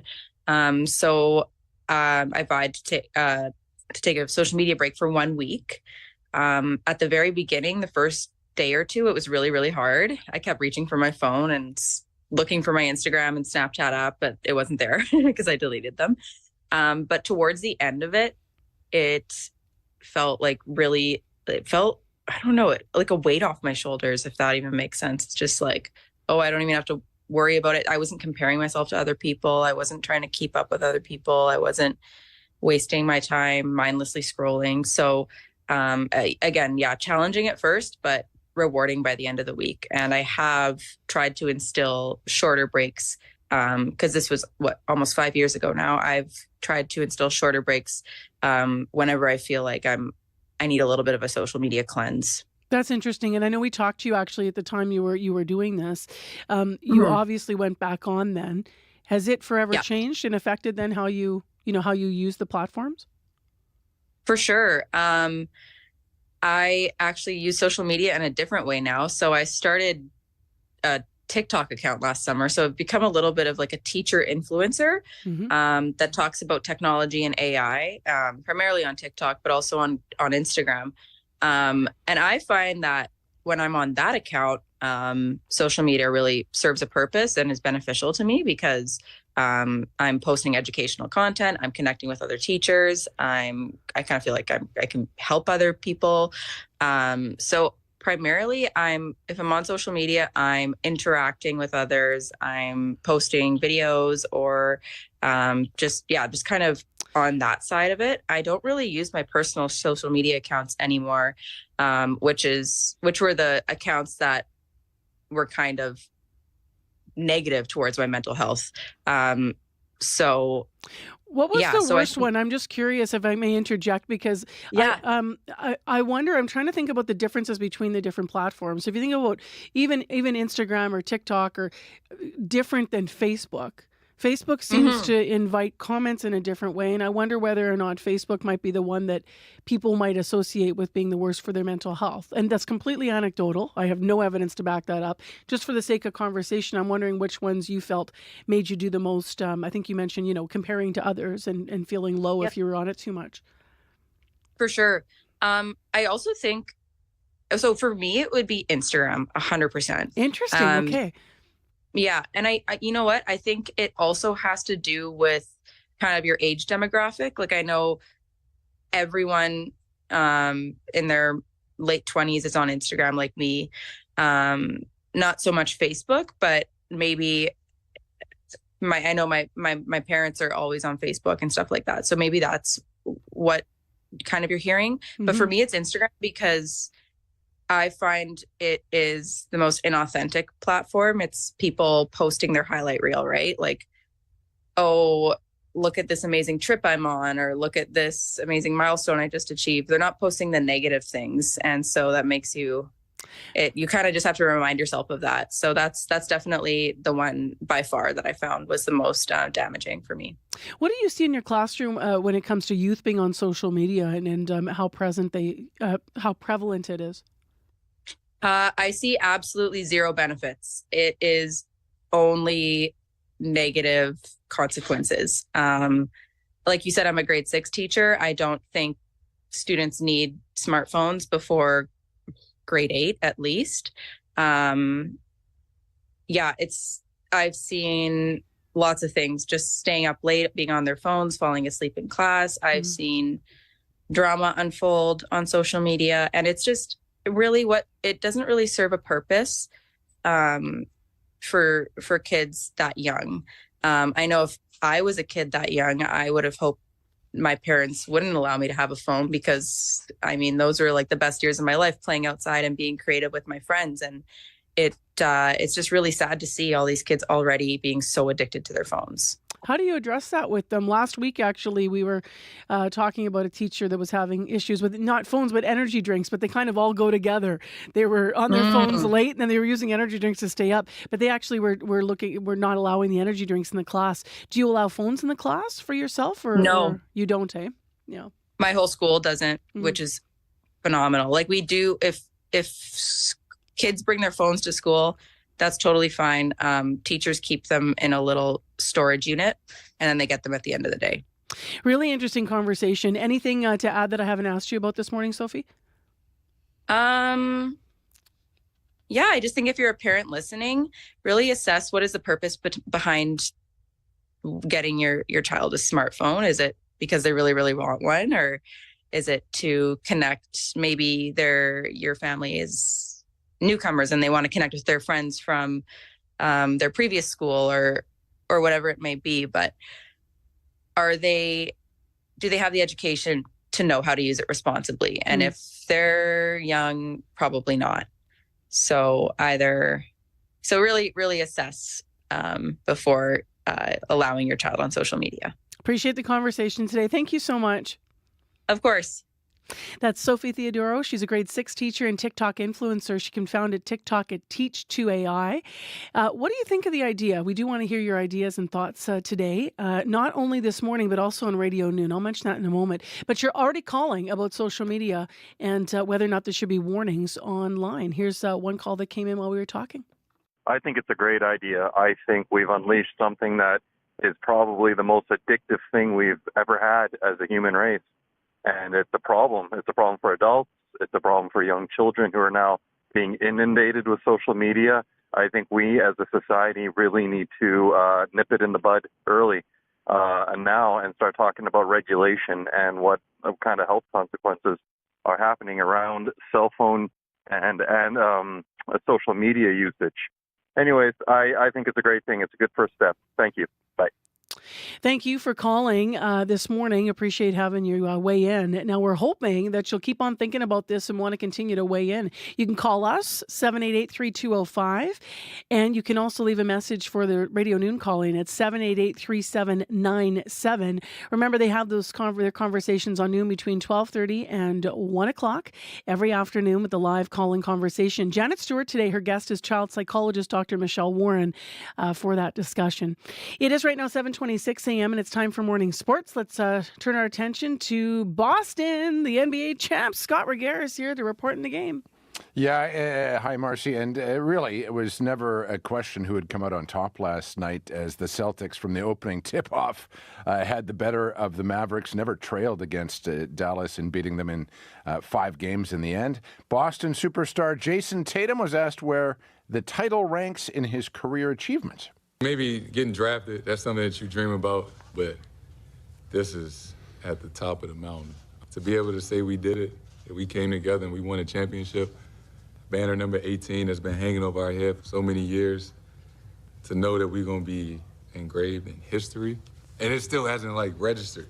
I'm just still trying to process it all. But we did it. We won a championship. As you heard, it was the Celtics' 18th NBA title, Marcy, which puts them ahead of the Lakers for the most all time. And there's good reason to expect many more championships to come from this team, because Boston is a squad with half a dozen players who could score 20 points on any given night, and even more players who prioritize defense over putting the ball in the net themselves. And they're young, including Jason Tatum. Their core is all mid-20s. So a team the Raptors could be staring up at in the Atlantic Division standings for a long, long time. Now to local hoops. Quite a shakeup for the Winnipeg Sea Bears, Marcy. The team announced they were cutting ties with Teddy Allen, who is the reigning most valuable player in the Canadian Elite Basketball League. The problem was, if you listen to the coach and GM Mike Taylor of the Sea Bears, he said he was too argumentative and the team couldn't function with him in the lineup. So a massive shakeup there. Yeah, absolutely. If you're a Sea Bears fan, that's got to hurt. Let's go to hockey. The Stanley Cup could be awarded tonight, but I'm sorry, no one predicted 8-1. So who knows what's going to happen? Yeah, absolutely. The cup will be awarded if Florida wins on home ice against the Oilers this evening. Edmonton coach Chris Knobloch, Marcy's been adamant in his chats with reporters that the season's not going to end until June 24th, which would mean the final goes 7 games, presumably with the Oilers on top in the end. Coming back from 3 games down is something that has not happened in the NHL since the 42 Leafs, and Oilers star Leon Draisaitl was asked about the faith his coach is showing in his players. I mean, it would be a shame if he didn't have confidence in us by now. Yeah, I think we all believe. I think we all have confidence in ourselves. Faced a lot of adversity this year and always found a way to kind of push through. Oilers and Panthers tonight. Hopefully Florida doesn't prevail, and we have to talk about this 32-year-long cup drought from Canada. And still looking for their first win of the season. The Bombers are practicing for their game Friday against BC. What are they saying ahead of this? Well, no panic, despite the slow start, Marcy. It's been 8 years now since the team started 0-2. Even longer since we've seen such a tepid offensive display from Winnipeg. Through 2 games, the Bombers have managed 21 points in total. Asked whether he was worried about his team's lack of offense, head coach Mike O'Shea said no. And when asked what gives him that confidence, he said this. If I just answer the question, it just goes left unsaid, right? People start thinking that how you ask the question says it. We're just going along like every other week, you know? This is a regular week for us. You certainly don't want guys gripping the stick too tight and searching for things that they don't need to search for, right? So in here, we feel good. We know what's going on. Sounds like Mike's been watching the NHL playoffs there with that analogy. Running back Brady Oliveira missed the last game with a knee injury. O'Shea was asked about his health and whether he's available Friday against BC. O'Shea would only offer, we'll see. So all right. We'll see. Thanks, Scott. We will see. We'll talk tomorrow. Okay. Scott Regier with Morning Sports on your Tuesday morning show here on CBC. I'm Marcy Marcusa. If you need us in traffic, remember the Louise Bridge is closed for maintenance till June 28th, but anything else that's major, please let us know. 788-3093. And coming up after the news, what's in a donut? Well, a lot of memories for one Winnipegger who stood in line in the rain to get a popular Krispy Kreme. Stay tuned. Right now, your CBC Winnipeg News. This is CBC News. Good morning. I'm Heather Wells in Winnipeg. At 7:30, still a bit of light rain in Winnipeg. Nothing like the dumping we had overnight. We'll be left with a risk of a thunderstorm this morning and then a good chance of showers this afternoon. We are at 12 degrees in Winnipeg right now. We'll stay cool, a high of 15. The inquest into the death of a 54-year-old man in RCMP custody in northern Manitoba began yesterday, and CBC's Kristen Annabel was there in the PA as the inquest got going. The inquest into the death of John Capo in 2019 began Monday with security video showing him dying in an RCMP holding cell in the PA. Capo was arrested by police for public intoxication. The video shows him being carried into a cell and left on a floor with two other intoxicated men. It shows one man rolling his leg over Capo's neck, potentially smothering him. He remains motionless for 5 hours until a guard finds him unresponsive. At the inquest, Provincial Court Judge Brian Coley questioned the lack of wellness checks. Inquests do not assign criminal responsibility, but are instead designed to look at the cause of death and how it could be prevented. They are held any time a person dies in police custody. The inquest is scheduled to continue Tuesday and last until Friday, with RCMP officers and guards set to testify. Kristen Annabel, CBC News, The PA. Manitoba health officials have issued a warning after a rise in a rare and sometimes fatal bacterial infection in this province. Since last December, there have been 19 cases of invasive meningococcal disease. Typically, we see 6 in a year. Of the 19 cases, all but one are the W strain, which causes meningitis that can lead to severe brain and spinal cord inflammation. Manitoba Health says the cluster of cases include adults and children, and at this time there are no known links between them. The province is recommending infants at 12 months old be vaccinated. You can hear more on this story in this next half hour with the Provincial Medical Officer of Health and Communicable Disease Control coming up right here on Information Radio. Voters in the Winnipeg constituency of Tuxedo are about to choose their next MLA in a by-election today. In the past, it has been a Tory stronghold. However, other parties hope to change that. CBC's Ian Fraze reports. The provincial riding of Tuxedo has only had 2 MLAs, Gary Philman and Heather Stephenson, both of them progressive conservatives who went on to be premier. Today, voters will elect their 3rd MLA. Lawrence Pinsky, a family lawyer, is running for the Progressive Conservatives. The Tories have easily won the seat in the past, but the NDP came within 300 votes in last fall's election. This time around, the New Democrats have deployed a lot of volunteers to knock on doors. Their candidate is nurse Carla Compton. Meanwhile, the Liberals have foster parent advocate Jamie Fow running in Tuxedo, and the Greens have their leader, Janine Gibson. The polls open today from 8 a.m. to 8 p.m. Ian Fraze, CBC News, Winnipeg. 3 boys are missing for a second time after having just been found with their mother in Boissevain on Sunday. RCMP say Christopher, Leon, and Thomas first went missing in Durham Region, Ontario in December. Mounties say they were located in Boissevain with their mother, Astrid Schiller. She was arrested in connection with child abduction and later released. The children are 9, 11, and 12. They were taken into care, but now they're missing from where they were taken, north of Brandon. RCMP believe they are, again, with their mother. She is believed to be driving a white 2018 Mercedes GLC with BC license plates SJ975W. Anyone with information on where they might be or anything at all about these 3 little boys and their mom is asked to contact 911 or police. A UN report released today in Geneva shows civilian deaths in armed conflicts around the world are soaring. They were up by 72% last year compared to 2022. The number of women killed has doubled, and the number of children killed has tripled. Volker Turk is with the UN High Commissioner of Human Rights.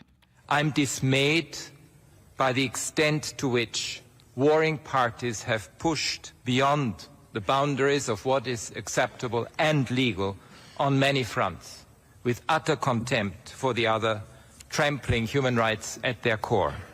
You can hear more on this story and other national and international news coming up on World Report at 8. A grade 5 student from Regina has been accepted into a NASA space camp. The camp, called Expedition 49, is being held in Huntsville, Alabama. Youth from the U.S. and 150 other countries will be at the camp. Throughout the week, students will be using equipment adapted from NASA's astronaut program. Talika Robson, who goes to Judge Bryant School in Regina, received an email a few months ago confirming she was accepted. She says she became interested in space after coming across a book at school. I picked it up and it was The Mysteries of the Universe, and I opened it and I looked over and I flipped through the pages and I saw these stunning pictures of outer space, and I kept reading that book over and over again and studying it, and then eventually I just fell in love with space. And the space camp runs for a week in August. Robson says she's excited to meet new people and try the simulators. You can find more news updated throughout the day at cbc.ca/Manitoba. Thank you, Heather. You're welcome. Oh, Abby, can you imagine if space camp when you were a kid, you would have ate that up? I would just eat that up. I know the only camp I think I attended was more like mechanical, and we saw a factory back in Nigeria where they were making armored personnel vehicles, and it was just so cool how the shields are made, the wheels, the tires, and the tests they have to go through, and how they fire some rounds on the side of the tanks just to let you know bullets won't pierce through this. That is super interesting. I just went canoeing. I know. I was learning to walk on stilts in Burns Hill Park. Yeah, right. So that was like really, really cool. Seeing how they build those armored personnel vehicles and bank bullion vehicles, it was like really, really cool. He wins. Yeah, seriously. You win. I was at that camp. For interesting camp experiences. I didn't go to space, but I saw more personnel vehicles being made. All right, let's get into what's going on in our regional forecast today. Yes, it's 12 degrees in the city. The showers are tapering off. We're still seeing just sprinkles here and there, leaving behind cloudy skies in the city. There's still a 60% chance of showers later this afternoon with some thunderstorm that might come with that. We're expecting 5 millimeters of rain. A high for today in Winnipeg will be at 15. Heading west to Brandon now, it is 10 and mostly cloudy. Today expect a cloudy sky and a cloudy day. Few showers would be accumulating about 5 millimeters, and then the wind will be coming from the north, coming down later, and we'll be seeing a high of 14.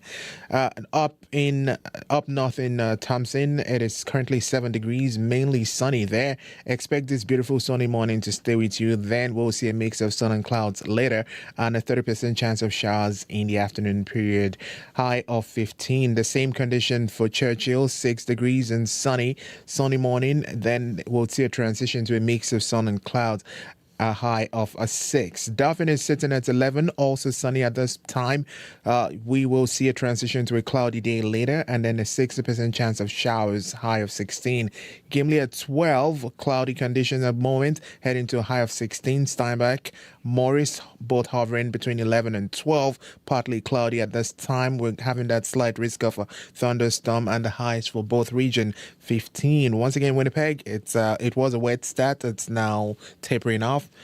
We will see 60% chance of showers later, and we're heading to a high of 15. All right, thanks, Abby. You're welcome. Corey Funk. Yeah, so far a pretty quiet commute. Do look out if you're at Ness and Morey. There's a multi-vehicle collision blocking the eastbound median lane at Ness and Morey. So keep right to get around that. As well, Louise Bridge closed for maintenance until June 28th. So you're going to want to find another way to get across the Red River there. But if you see something else going on, give me a call on the CBC commuter line, 204-788-3093. Well, up next on the show, some products and businesses have envious followings, and Krispy Kreme donuts is one of those. It had a failed attempt into the Canadian market in the early 2000s that didn't stick, but since then, it's been opening spaces across the country, including here in Winnipeg. There is a lineup, a big one, in Tuxedo this morning. It's not to vote in the provincial by-election, Heather mentioned. It is for donuts. At 7 a.m. this morning, Krispy Kreme will open its new location in Winnipeg, first location. It's huge, 4,600 square feet, to plenty of fanfare. And Corey actually popped out in the last hour to check it out. What'd you find? Yeah. So I was there, around 6 a.m. There was well over 100 people crowded under this big white tent that they set up like just for the occasion. And dozens of people and cars were lined up outside of that as well. So it was bumping. Like I couldn't get in. I had to park in like a far off parking lot just and walk over. and some people actually spent the night under that tent just to get that first taste of a Krispy Kreme donut. And I spoke with someone who had been there bundled up in a lawn chair since 5 p.m. last night, which got him fourth spot in line. Have a listen. Hey, I'm Michael Bohinski. I'm 26 years old, and I've been waiting my whole life for this Krispy Kreme to open. Why? We used to go down, take a just road trip to the States once a year, New Year's with kind of our extended family, going to Grand Forks and Fargo, and since I was born, and from since I can remember until it closed down, we got Krispy Kreme. I remember seeing them coming off the conveyor belt, and I don't know, maybe there's some deep-seated like healthy stuff there, and those old childhood memories. But that's what I can remember, and it's just devastating when it closed, going back and Krispy Kreme's closed. I'm sure my parents had to console me after that one, but that's what I remember from my childhood. And now to have one in Winnipeg is I'm still a little drowsy from being in and out of sleep all night with the storms, but I don't think I've been this excited my whole life. This is what everything's been leading to. This Krispy Kreme opening up. This sounds kind of like, are you serious? Like you're that excited? This is my Stanley Cup. This is my Stanley Cup right here. I love Krispy Kreme. Like, what is it about a Krispy Kreme? Like, why not, just like a regular old, Timmy's donut or something like that? Like, why Krispy Kreme? Why Krispy Kreme? It melts in your mouth. Science can't explain why these Krispy Kreme donuts are so good. I don't know what they put. I don't know what they put in these things, but it might be the best thing. It might be the best food item in the world. So you've been here since 5 p.m. Yesterday. So 13 hours you've been here. They've set up this lovely tent. There's probably in here right now, I would say probably over 100 people in this tent lined up. What's it been like for you, over these 13 hours? Because it's been raining a lot and cold. Yeah, a little colder than I was thinking. Took a bathroom break at the McDonald's nearby. Got a little snack there. Other than that, we've been chatting, helping out with my buddies with some homework. And then I got some good Z's. Put on the noise canceling headphones for a couple hours and just got some sleep, because I do got work. I do got work today. Despite what the haters are saying out there, I got to go to work after this. So. Yeah, because a lot of people online are saying that you don't have a job. Yeah, I don't know. Is that the stereotype for people that hang out outside of Krispy Kreme all night? Maybe it is. I don't know. And you just slept in your lawn chair? Yep, slept in the lawn chair. Wasn't the comfiest thing in the world. Wasn't the best sleep, but I'm ready. So then, now that this place is open, like, how often are you coming here now? Well, yeah, I don't live far away, so this place is they're gonna know me by name. They're gonna be very familiar. They're gonna be very familiar with me. First 12 people here, we get I think it's a golden ticket. We get a free box every month for a year. So I'm gonna be obviously here and for that and more in the next 12 months. What do you think it's gonna be like when you take that first bite today? I'm just hoping, with all the cameras here, I'm hoping I don't cry. I'm hoping I can be able to keep the tears in. I'm excited. I'm excited. So that was live this morning. In the last hour, Michael Bohinski, who slept out in the rain to get a first taste of a Krispy Kreme donut. He's not the only one. So this is certainly a business story in Winnipeg this morning. There were 100 people crammed under a big white tent, as Corey mentioned, because of the rain, and they're all lined up. Also, others waiting in their cars. And this was out at Seasons of Tuxedo, where the store is going to be located, the first Krispy Kreme to come to Winnipeg. How do bands create theme songs for TV shows? Our whole universe was in a hot, dense state. What happened to that flirtatious coffee couple? How can you ever thank me? I'll try and think of something. And when did one size fits all stop fitting, all? Ouch! You have questions, Terry O'Reilly has answers. Ask Terry 2024 on Under the Influence, Thursday morning at 11:30, 3:30 p.m. in Newfoundland, and on the CBC Listen app. It is 7:45 a.m. on 89.3 FM, 990 a.m. on the app or on YouTube. Good morning, everyone. Thank you so much for joining us today. Coming up after 8, if you stay with us for the show, after more than 30 years serving the community, Our Place Chez Nous is shutting its doors, but not before passing the baton to another charity. So in the next hour of the show, we're going to hear more about how things have been changing at that charitable organization and what's coming next. As we've been mentioning in Winnipeg, light rain off and on, depending on your neighborhood. Stop downtown for now, really cloudy and a high of 15 today. We're already sitting at 12 degrees in the city of Winnipeg. Well, music next from someone who has a really famous cousin. Since 2011, Henry Brown has been playing bass guitar all across North America in the Experience Hendrix tour, aka Jimi Hendrix. Henry's actually a cousin of the late guitar icon, and he also releases music under the name H.B. Wild. And here's the latest from his project. It's called A Heart with Holes.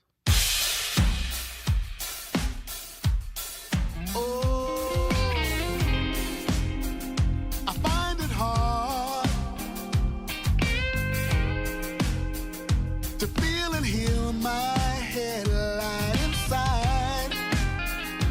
Hold a note in my loneliness of pride. A signed hope, locked and leaked my headlight in time. Hold the note in my, oh, I held my life. Oh,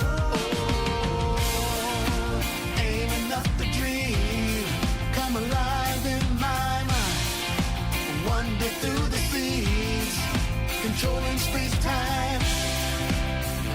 A heart with holes I cannot hide.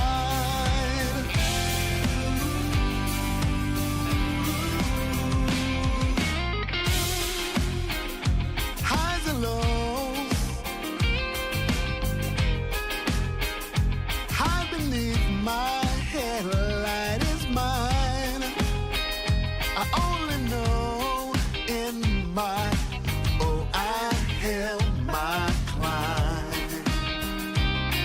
Oh, ain't enough to dream, come alive in my mind. Wander through the sea, controlling space-time. A heart with holes I cannot hide. Oh, a heart with holes I cannot hide. Oh no, a heart with holes I cannot hide. No, no, a heart with holes I cannot hide.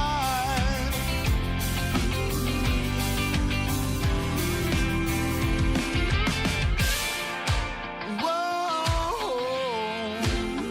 yeah, oh, hey, ooh, la, la, la, la, la, la. Ooh, la,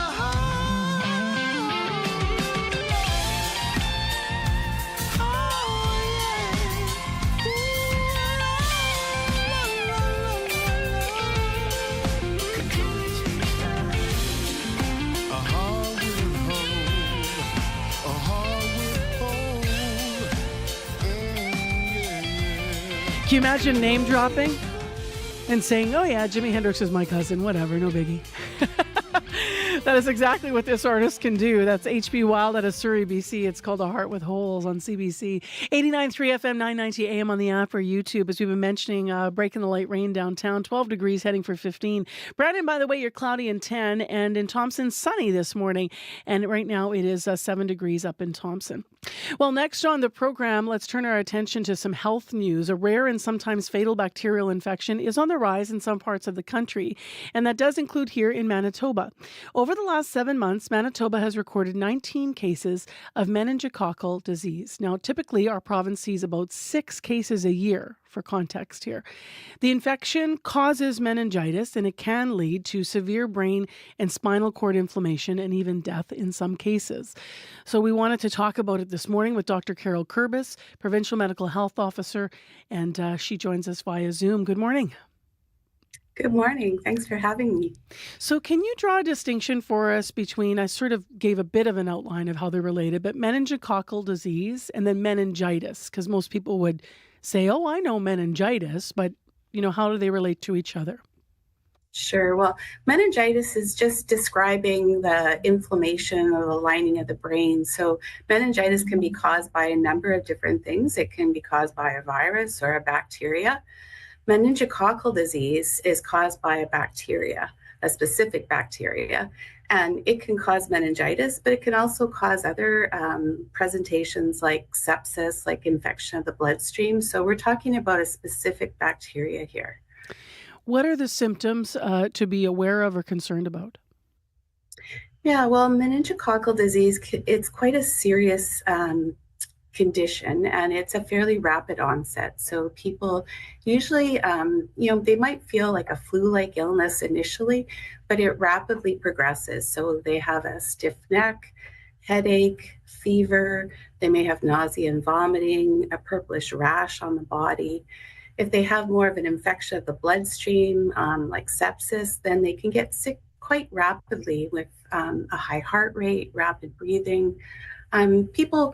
It's not something that you won't notice. It's something that progresses quite rapidly, and you really should seek healthcare if you're feeling really ill like that.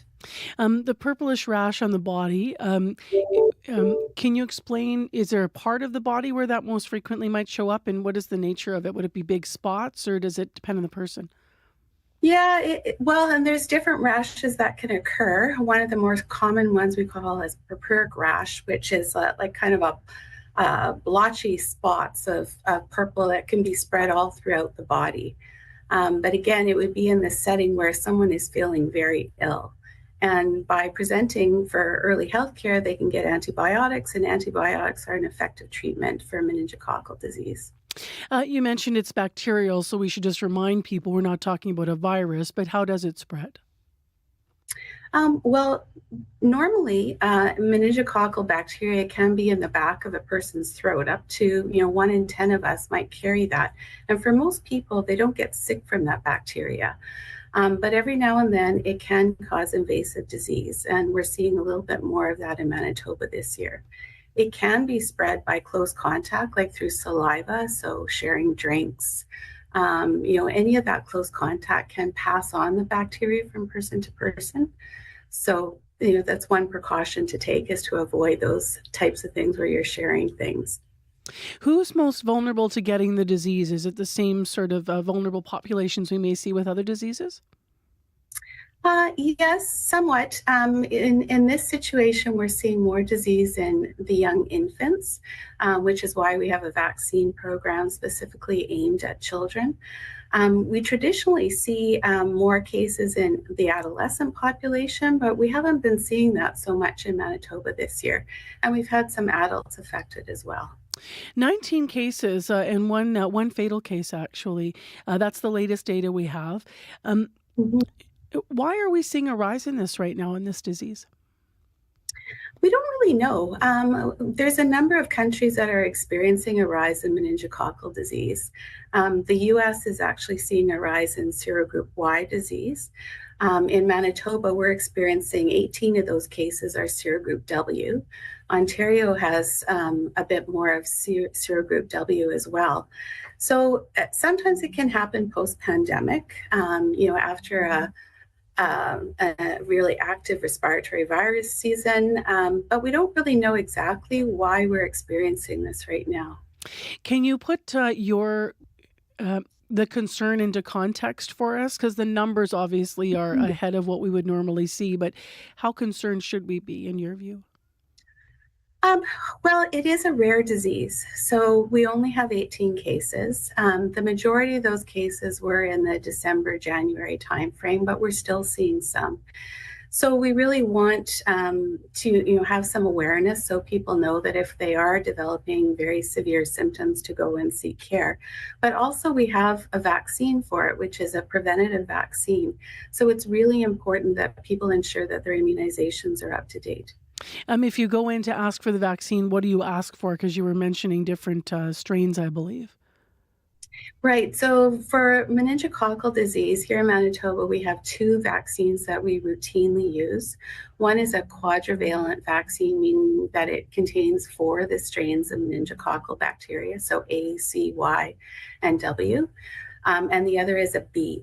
So the quadrivalent vaccine is what we routinely give at age 12 months, and we also give it routinely in grade 6. And we also have a catch-up program right now for infants, and we used to just immunize infants for C, but when we saw the increase in the Y disease, or the W disease, this year, we switched to the quadrivalent vaccine for infants and are offering a catch-up program for any infant born after 2020. If you're an adult, should you be going in and asking for this vaccine? We don't routinely give it to adults. Now, Manitoba has a once eligible, always eligible policy. So we've been giving meningococcal vaccines for quite a while now, really since anyone born since 1995 would have been eligible for a meningococcal vaccine. So if they weren't eligible for a vaccine, they certainly can go in and see if they're eligible for one. But otherwise, for adults, generally by immunizing the younger population, adolescents, who usually carry the bacteria more than other age groups in our population, that usually helps reduce the disease in adults as well. And just before you go, Dr. Kurbis, I just want to get my number right. I've been saying 19, but you're saying 18. So 18 cases is correct. We had 18 cases of W and 1 case of B. So You're right. It is a total of 19. All right. I'm just making sure I get that distinction correct. Thank you very much for being with us this morning. Appreciate your time to understand the symptoms and also put in context the concern. Thank you. No problem. Thanks for having me. It's Dr. Carol Kurbis via Zoom with us on CBC this morning, Manitoba's Medical Officer of Health. I'm Marcy Marcusa. This is Information Radio. You're on 89.3 FM, 990 AM on the app, or you might have been watching on YouTube as well. Let's go over to Heather Wells now at 3 minutes to 8 o'clock for other headlines. Good morning. Well, polls are about to open in just minutes in a by-election in Tuxedo. In the past, that constituency has been a Tory stronghold with only 2 MLAs, PC's Gary Filmon and Heather Stephenson, who both went on to be premier. But other parties hope to loosen that Tory stronghold. Polls open at 8 and stay open until 8 tonight. An inquest is underway this week in the Paw, looking into the death of a man in an RCMP holding cell. John Edaway Capo died in October 2019 after RCMP had detained the 54-year-old for public intoxication in the Paw. We'll hear what the inquest saw yesterday coming up in our next local news at 8:30. Thank you, Heather. You're welcome. In the forecast today, we see a cloudy sky. We could have more rain in Winnipeg this afternoon. It rained pretty heavy early this morning, and then it's kind of tapered off. But be ready for more because we have a 60% chance of showers and maybe a risk of a thunderstorm today late in the afternoon. Windy, winds north 30 to 50 and a high 15. Right now it is 12. On the drive, I think the biggest thing here is going to be Louise Bridge, which remains closed for maintenance until June 28th. But if you need to update us, 788-3093. In the next hour of Information Radio after 8 o'clock, Lighthouse Mission is going to be taking over Our Place Chez Nous and building a new role in the community. We're going to hear more about that. Our Place Chez Nous had been operating for more than 30 years in Winnipeg, so we'll hear more about this. Also, after 8 o'clock on the program, it's been a shock for fans. The Sea Bears announcing parting ways with MVP Teddy Allen. So we heard more in sports this morning about some of what led to that departure happening, but we're going to hear from a fan coming up after 8. Stay with us. I'm Marcy Marcusa. This is Information Radio.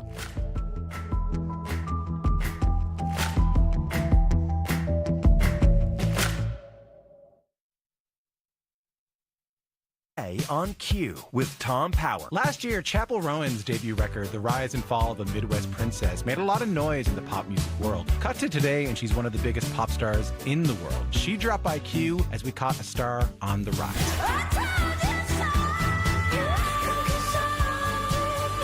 That's coming up on Q, followed by Commotion with Elamine Abdel Mahmoud on CBC Radio 1, the CBC Listen app, and everywhere you get your podcasts.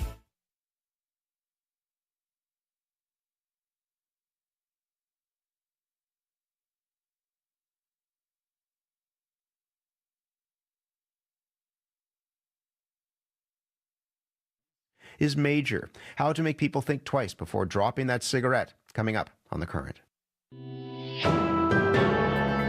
This is World Report. Good morning. I'm Marcia Young. U.S. President Joe Biden is expected to announce sweeping new measures to protect hundreds of thousands of people from being deported. The new executive actions would allow the undocumented spouses of some U.S. citizens to legally stay in the country. It would also allow non-citizen children to do the same. The CBC's Chris Reyes joins me now from New York. And Chris, what can you tell us about these proposed changes? Well, a White House official said that this would apply to those undocumented spouses who have been in the U.S. for at least 10 years, and the legal status would allow them to work in the country and then also give them a path to citizenship. Those who qualify will have 3 years to apply for permanent residency and will be eligible for a 3-year work permit. More than 500,000 people can benefit from this. The application process could be open by the end of the summer. And that is notable, Marcia, given that illegal immigration at the southern border is a top election issue. Now, this comes following President Biden's announcement earlier this month of a sweeping asylum ban enforcing immediate deportation for any migrants caught illegally crossing the U.S.-Mexico border. Some consider these new measures for undocumented spouses a sweetener to that policy, which received a lot of criticism from immigration advocates. Those who qualify would be paroled in place, and that means that they won't have to leave the country or their families while they're awaiting their new status. These new executive actions could affect more than just spouses of American citizens. That's right. It would apply to the children of undocumented spouses as well. The White House estimates that some 50,000 fall into that category.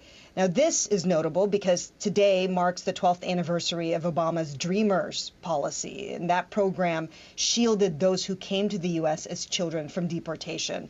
There's been a lot of concern from immigration advocates that that policy could be repealed under another Trump administration. The president is also expected to announce today that this new action would include Dreamers and allow them to get their work visas quicker. All right. Thank you, Chris. Thank you. The CBC's Chris Reyes in New York. The UN High Commissioner for Human Rights says his office has serious concerns about possible war crimes and atrocities in the Israel-Hamas war. Here is Volker Turk speaking this morning in Geneva. I'm appalled by the disregard for international human rights and international humanitarian law by parties to the conflict in Gaza. There has been unconscionable death and suffering.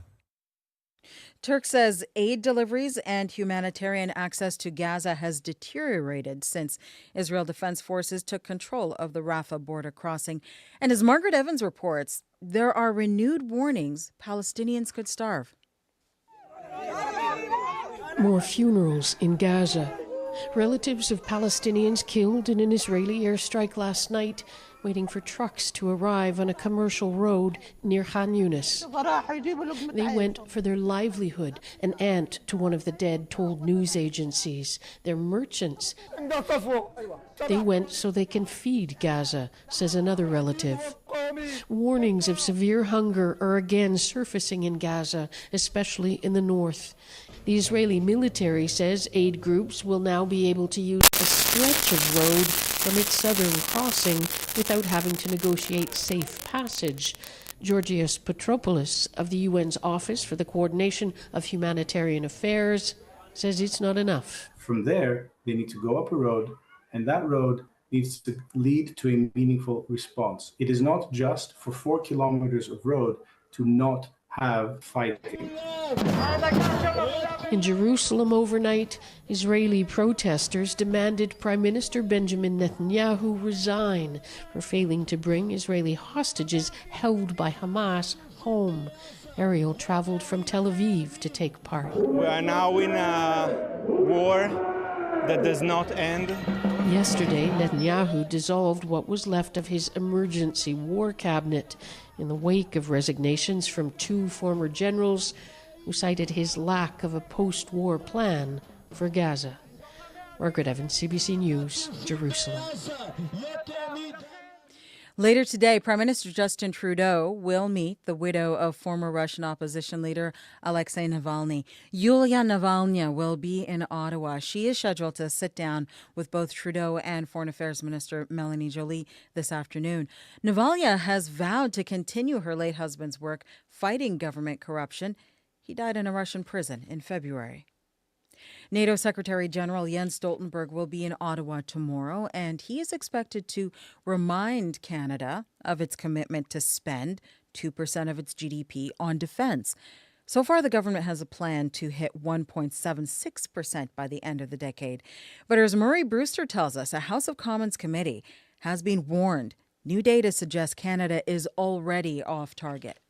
Canada has committed to spend at least 2% of GDP on defense, but this policy clearly conveys that we have no intention of doing so. Defense analyst Dave Perry didn't mince words, appearing before a Commons committee on Monday, saying newly revised OECD data that shows a brightening economic picture means Canada's defense policy spending goals are getting further out of reach, 2 months after they were set. As of today, we are already falling short of the spending as a share of GDP outlined in the policy. The federal government promised by 2029 it would be spending 1.76% of GDP on defense, but it is facing increasing pressure from allies and at home to increase defense spending even further to meet NATO's benchmark. Defense Minister Bill Blair says there will be additional spending on equipment like new submarines, purchases that have not yet been costed and approved. Nonetheless, they can potentially take Canada over the NATO target. Former Vice Admiral Darren Hawko is skeptical, saying it depends on when the government spends the money and how.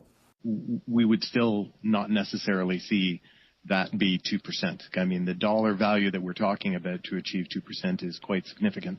New Democrat defense critic Lindsay Matheson is even more skeptical. We've consistently heard that 2% is an arbitrary number. Matheson says it is significant. No major party leader, including the Conservatives, have publicly endorsed hitting the 2% target, preferring to say Canada will work towards it. Murray Brewster, CBC News, Ottawa. Parts of eastern Canada will see dangerously high temperatures again today. A heat dome has settled over large areas of Ontario, Quebec, and New Brunswick. And now heat warnings have been issued for parts of Nova Scotia. Here is CBC News meteorologist Colette Kennedy.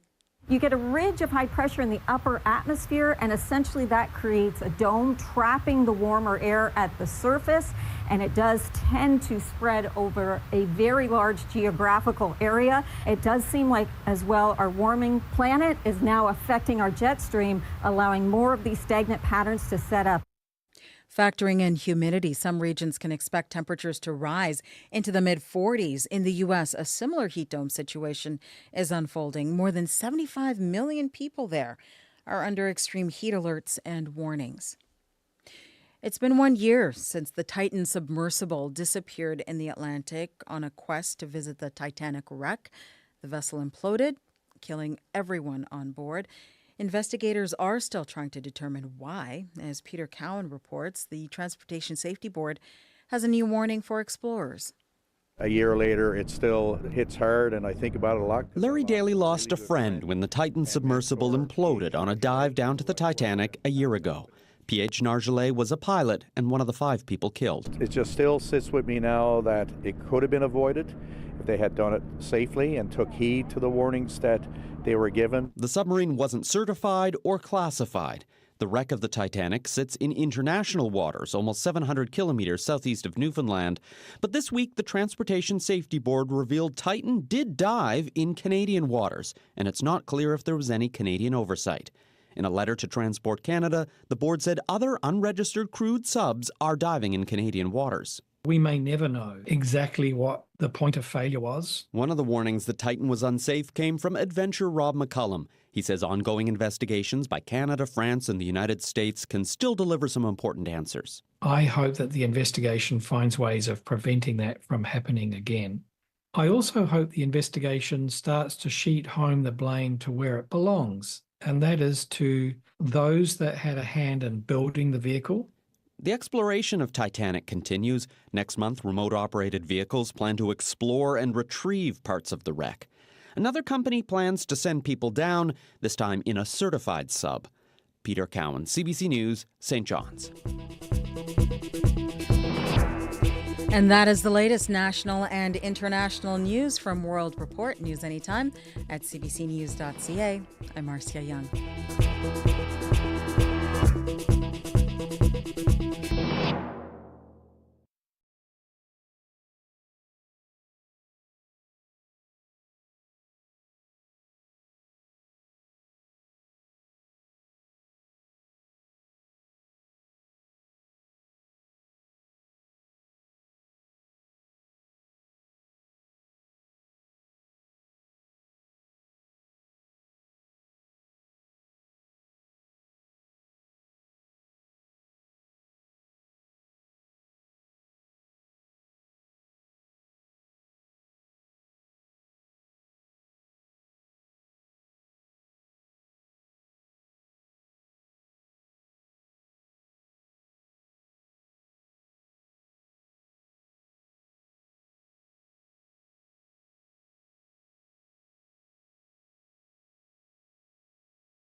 involving charitable organizations here in Winnipeg. One that's been serving the Point Douglas community for more than 100 years is getting a new look. So Lighthouse Mission is moving into a new space. They will soon be inheriting a space on Main Street in Higgins, previously occupied by another local nonprofit, Our Place Chez Nous. Now, the move only cost Lighthouse $1. Peter McMullen is here to explain that and talk more about it. Peter is director of Lighthouse Mission, and he calls the move a blessing, and he joins us via Zoom. Hi, Peter. Hi, good morning. Why a blessing? Why a blessing? Well, Lighthouse Mission, we've had some unused space in our the operation we've been working out of since 1974. And in the last couple of years, we had a vision of bringing in some new services to really help those that we serve every day that are struggling. And in that, we're adding 2 floors of detox space in our existing premises. So that's 5 beds for men, 5 beds for women. And it's a pretty big undertaking for us. And when we were working with our contractor and the designers, we had initially planned that we were going to be dodging the renovations in our building and continuing to serve the public. But as we got closer and closer, it became quite apparent that would be a very difficult endeavor. That would be, would interrupt service. We might not be open all the time. So it came to the point where they recommended that we best be out of the building for at least a period. Now with the Our Place Chez Nous building coming into our hands, suddenly we're able to move our food service over, completely continue our services 100%, not interfere what the community receives from us. And not only that, it'll be quicker on our renovation. We'll save some money in the process as well. So it's absolutely timely. It's a true blessing. It really helps us where we need it most. Not to mention it was $1. So tell me a little bit about how Lighthouse Mission and Our Place, formed a relationship, because you had an existing relationship as so many organizations that serve, similar, the same populations do, right? Yeah. So during COVID, Our Place Chez Nous, they decided they were going to close and then ride out COVID, and they continued to receive support from the community, and they shared that support with us. So that was fantastic. They sent over all of their food donations, clothing donations, and after COVID, and they were trying to figure out what capacity they were going to reopen, I guess they decided that it was going to be too difficult for them. And at that point, they figured they would sell the building, and they called us and they asked us if we wanted anything. So we gratefully accepted some equipment, some refrigeration equipment, a washer, dryer, clothing, and as we're going through the process, my leadership asked, what was going to be happening with the building, and I asked the question, and they said they were going to sell it. But you could hear in their voice that they were going to sell it and they were going to take the proceeds and return it to the community the best they could, the community they served for so many years.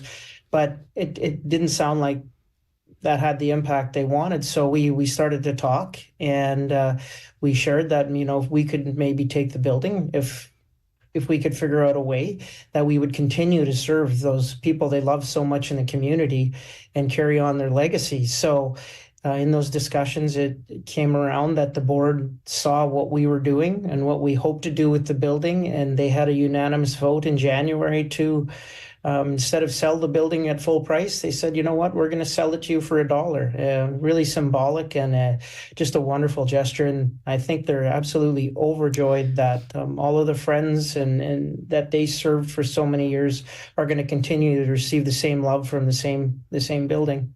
So that stability will continue for a population of people that doesn't always have that stability as well in relationship and such and in service, which is amazing. For those that don't know Peter, Lighthouse Mission very well, you kind of alluded to this, that what part of your expansion is looking at different floors for different detox beds is one of the examples, one of the things you're looking at expanding. You are really, I believe, the only organization that will open its doors to people if they are actually intoxicated in some way. Is that correct? Because, and how critical is that, your piece of fitting into helping people?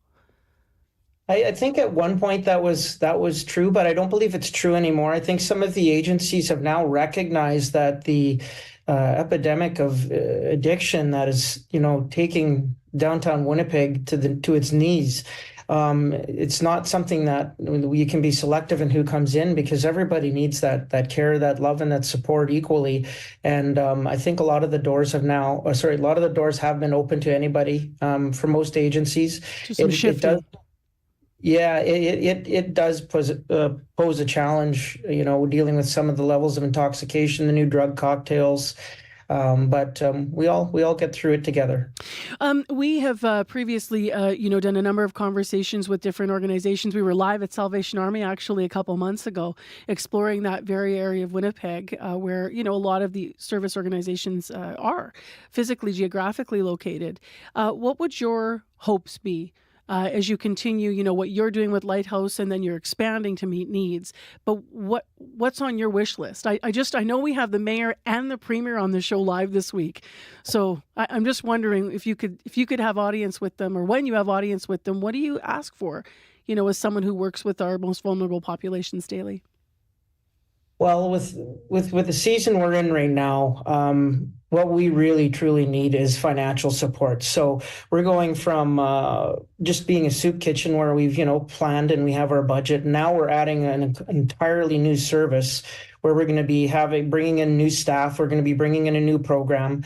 And not only the folks coming in for a soup and a sandwich, they're connecting with us. And now we're going to be able to show them that beyond the next 12 hours of relief they're going to get from our services, that they can get connected to addictions treatment programs. And there's a cost to that. I mean, we're going to bring them in. They're going to have their detox stay with us, but it's not just going to be to detox them from their current intoxication and their body's dependence. It's going to be to talk to them one-on-one, let them know what programs are available to them, and share what the opportunities are. And ideally, like you mentioned, your Salvation Army, they're our neighbors. We work so closely with all the other agencies. We're able to walk people by hand over to the other agencies to get them the help they need. So in developing that program, we're going to need a lot of support from all levels of government as far as funding and ongoing funding. And the last thing that we need is, since we started our fundraising a couple of years ago, construction costs have gone through the roof. We're having to look at potentially scaling back the renovation we're doing. The numbers are just coming together again as we're looking at some revised plans, but we really, really need financial support at this moment. We're worried about the project coming through at the cost we need, because we just can't turn up the widget maker and produce more widgets. I mean, we're not for profit. We rely 100% on community support. Our agency, just one last thing is, our agency is primarily supported, like well over 90%, from individual Winnipeggers who donate from their home.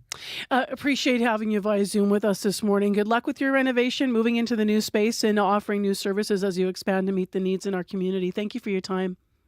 Okay, great. Thank you so much. It's Peter McMullen, Director of Lighthouse Mission.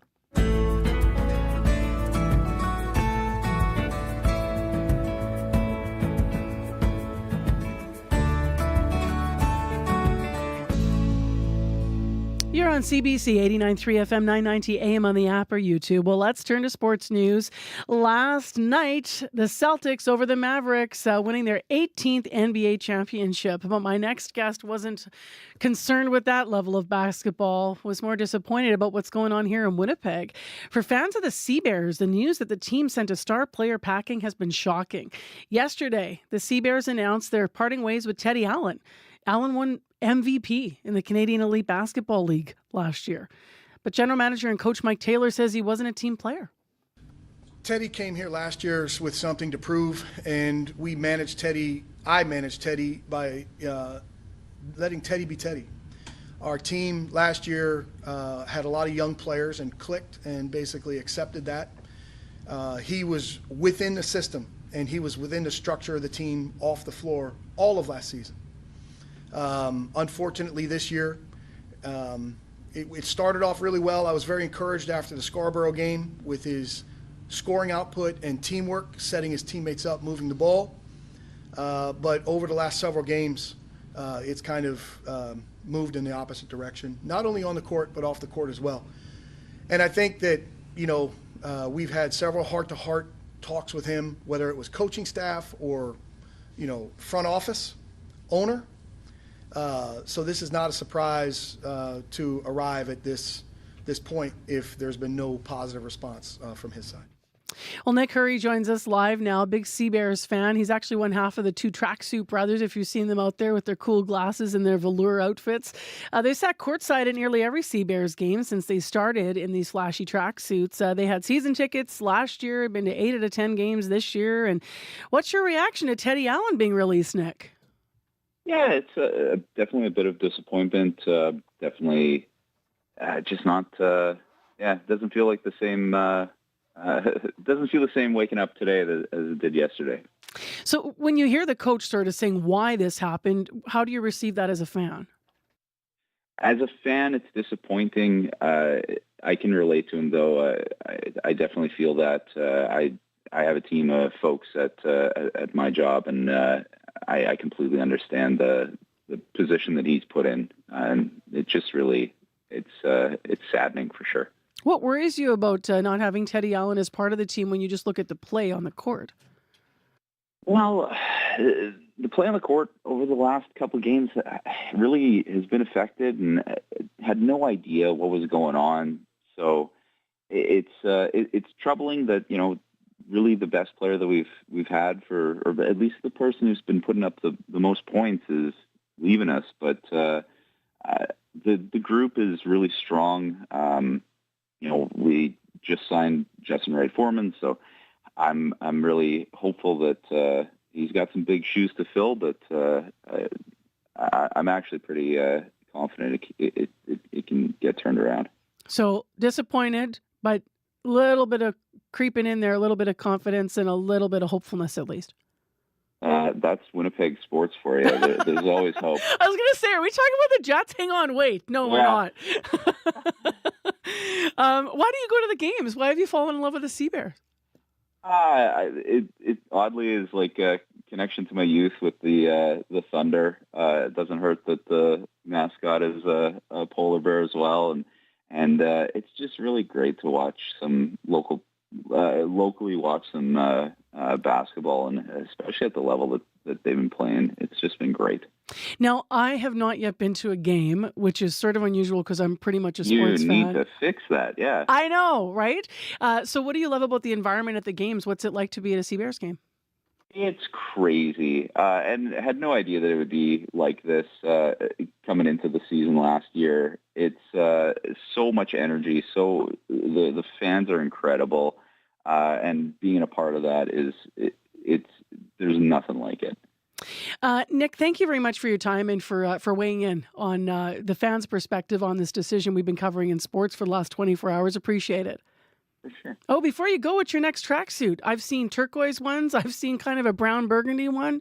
What else you got? We actually we're working with Zwieke, a local company. They provided us with some branded ones that folks can even pick up at the games. So I not quite sure that we got a home and away. Might be time for the homes again next game. I love that. Yeah, we've had Zwieke actually on as a local designer on the show before. So I love that you've, local sports, local outfits. It all comes together to support the Sea Bears. Appreciate you. Thank you. Thanks so much. Nick Hurry, a big Sea Bears fan, and one half of the Tracksuit Brothers, not actually brothers, by the way, but friends and fans. They've sat courtside in these flashy tracksuits since the Sea Bears' first season. So the Sea Bears, in case you're keeping track, are currently 5th in the Western Conference. They are in last place, and we've been talking this morning because of the release of Teddy Allen, who had been MVP. Their next home game is against the first place, Vancouver Bandits, so they'll be in tough tomorrow night at 7 in Winnipeg. It is 8:28 a.m. I'm Marcy Marcusa. Thanks for joining us here on 89.3 FM, 990 AM on the app or YouTube. And you're about to see that Janet Stewart's joined us in studio. Hello to you. Hello. Good morning. Good morning. So you were talking about social media warnings, right? This is interesting. This is something the Surgeon General in the United States suggested. You know those big, ugly warnings that we have on packs of cigarettes, cartons of cigarettes? He wants to see some sort of similar warning on social media platforms. I don't know how they do this, but his concern is that social media is contributing to what he calls a crisis of mental health for young people. And I've talked to a lot of people who agree and a lot of people who disagree, who think social media is good. But okay, so what do we do with this idea? We talk about it, first of all, on Radio Noon's Calling Conversation today. What do you think of social media? What do you think of an idea of a warning label somehow on the platforms? Who's your guest today for the call-in? Yeah, Dr. Michelle Warren. She's a Winnipeg child psychologist, and she is very passionate about social media and the impact it can have on a child's mental health. So it's bound to be an interesting conversation. So that's between 12:30 and 1. Janet pops in at this time every day if you're a regular viewer and listener, and tells us what's going to be what their question's going to be. But part of why you're here is because you want to encourage people. If you can't join, leave a message. Well, that's the thing, because some of us are busy at noon, right? And at 12:30 is 12:37 technically is when we start our call-in conversation right after the news and weather. Call now. Leave us a message. Join the conversation. 204-788-3797. We will hear you, and we want to hear your opinion. All right. Thanks, Janet. Thank you. We had an interesting conversation about this earlier this morning, actually, with a local teacher who uses AI in her class. So, but yet she also went herself on a social media break. So weigh in, call in, and join Janet between 12:30 and 1. Your CBC Winnipeg News is next.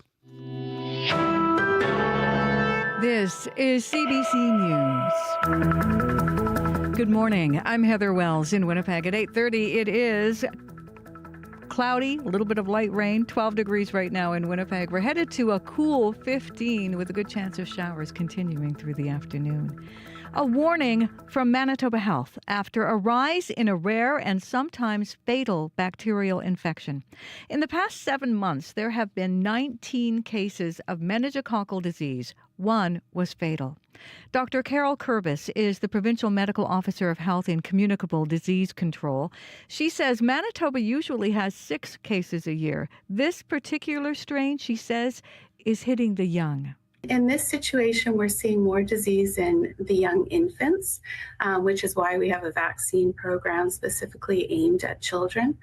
We traditionally see more cases in the adolescent population, but we haven't been seeing that so much in Manitoba this year. Kurbis says antibiotics are effective in treating meningococcal disease if caught early enough. She says if you have flu-like symptoms that develop into a stiff neck and a purple rash, get medical attention right away. The inquest into the death of a 54-year-old man in RCMP custody in northern Manitoba began yesterday. CBC's Kristen Annabelle has more now from the PAW. The inquest into the death of John Capo in 2019 began Monday with security video showing him dying in an RCMP holding cell in the PAW. Capo was arrested by police for public intoxication. The video shows him being carried into a cell and left on a floor with 2 other intoxicated men. It shows one man rolling his leg over Capo's neck, potentially smothering him. He remains motionless for 5 hours until a guard finds him unresponsive. At the inquest, Provincial Court Judge Brian Coley questioned the lack of wellness checks. Inquests do not assign criminal responsibility, but are instead designed to look at the cause of death and how it could be prevented. They are held any time a person dies in police custody. The inquest is scheduled to continue Tuesday and last until Friday, with RCMP officers and guards set to testify. Kristen Annabelle, CBC News, The PAW.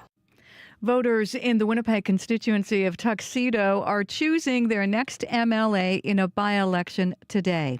In the past, Tuxedo has been a Tory stronghold, but other parties hope to change that. CBC's Ian Fraze reports. The provincial riding of Tuxedo has only had 2 MLAs, Gary Philman and Heather Stephenson, both of them progressive conservatives who went on to be premier. Today, voters will elect their 3rd MLA. Lawrence Pinsky, a family lawyer, is running for the Progressive Conservatives. The Tories have easily won the seat in the past, but the NDP came within 300 votes in last fall's election. This time around, the New Democrats have deployed a lot of volunteers to knock on doors. Their candidate is nurse Carla Compton. Meanwhile, the Liberals have foster parent advocate Jamie Fow running in Tuxedo, and the Greens have their leader, Janine Gibson. Voters can cast their ballots until 8 p.m. Ian Fraze, CBC News, Winnipeg. Stellantis is issuing a recall covering more than 1 million vehicles in Canada and the U.S. The automaker says a software glitch is disabling rear-view cameras. The recall covers a range of Jeep, Ram, and Chrysler vehicles with model years dating back as far as 2021. The company says there have been no reports of injuries or crashes related to the camera issue. Well, they slept through pouring rain, all for that shower of icing on a donut. Hundreds of Winnipeggers lined up for blocks to be among the first to have a local Krispy Kreme donut. The U.S. chain opened its first outlet in Winnipeg on Sterling Line Parkway this morning. Michael Bohinski got in line at 5 yesterday afternoon. He hopes he can keep it together when he gets his first bite. It melts in your mouth. Science can't explain why these Krispy Kreme donuts are so good. I don't know what they put. I don't know what they put in these things, but it might be the best thing. It might be the best food item in the world. I'm just hoping with all the cameras here. I'm hoping I don't cry. I'm hoping I can be able to keep the tears in. I'm excited. I'm excited. Bohinski says he fell in love with the donuts as a kid when his family would go to Krispy Kreme in North Dakota. He says the first 12 people in line receive golden tickets, and that gives them a free box of donuts every month for a year. You can find more, not more donuts, but more Manitoba news at cbc.ca/Manitoba. The best food item in the world. In the world. He says it's his Stanley Cup.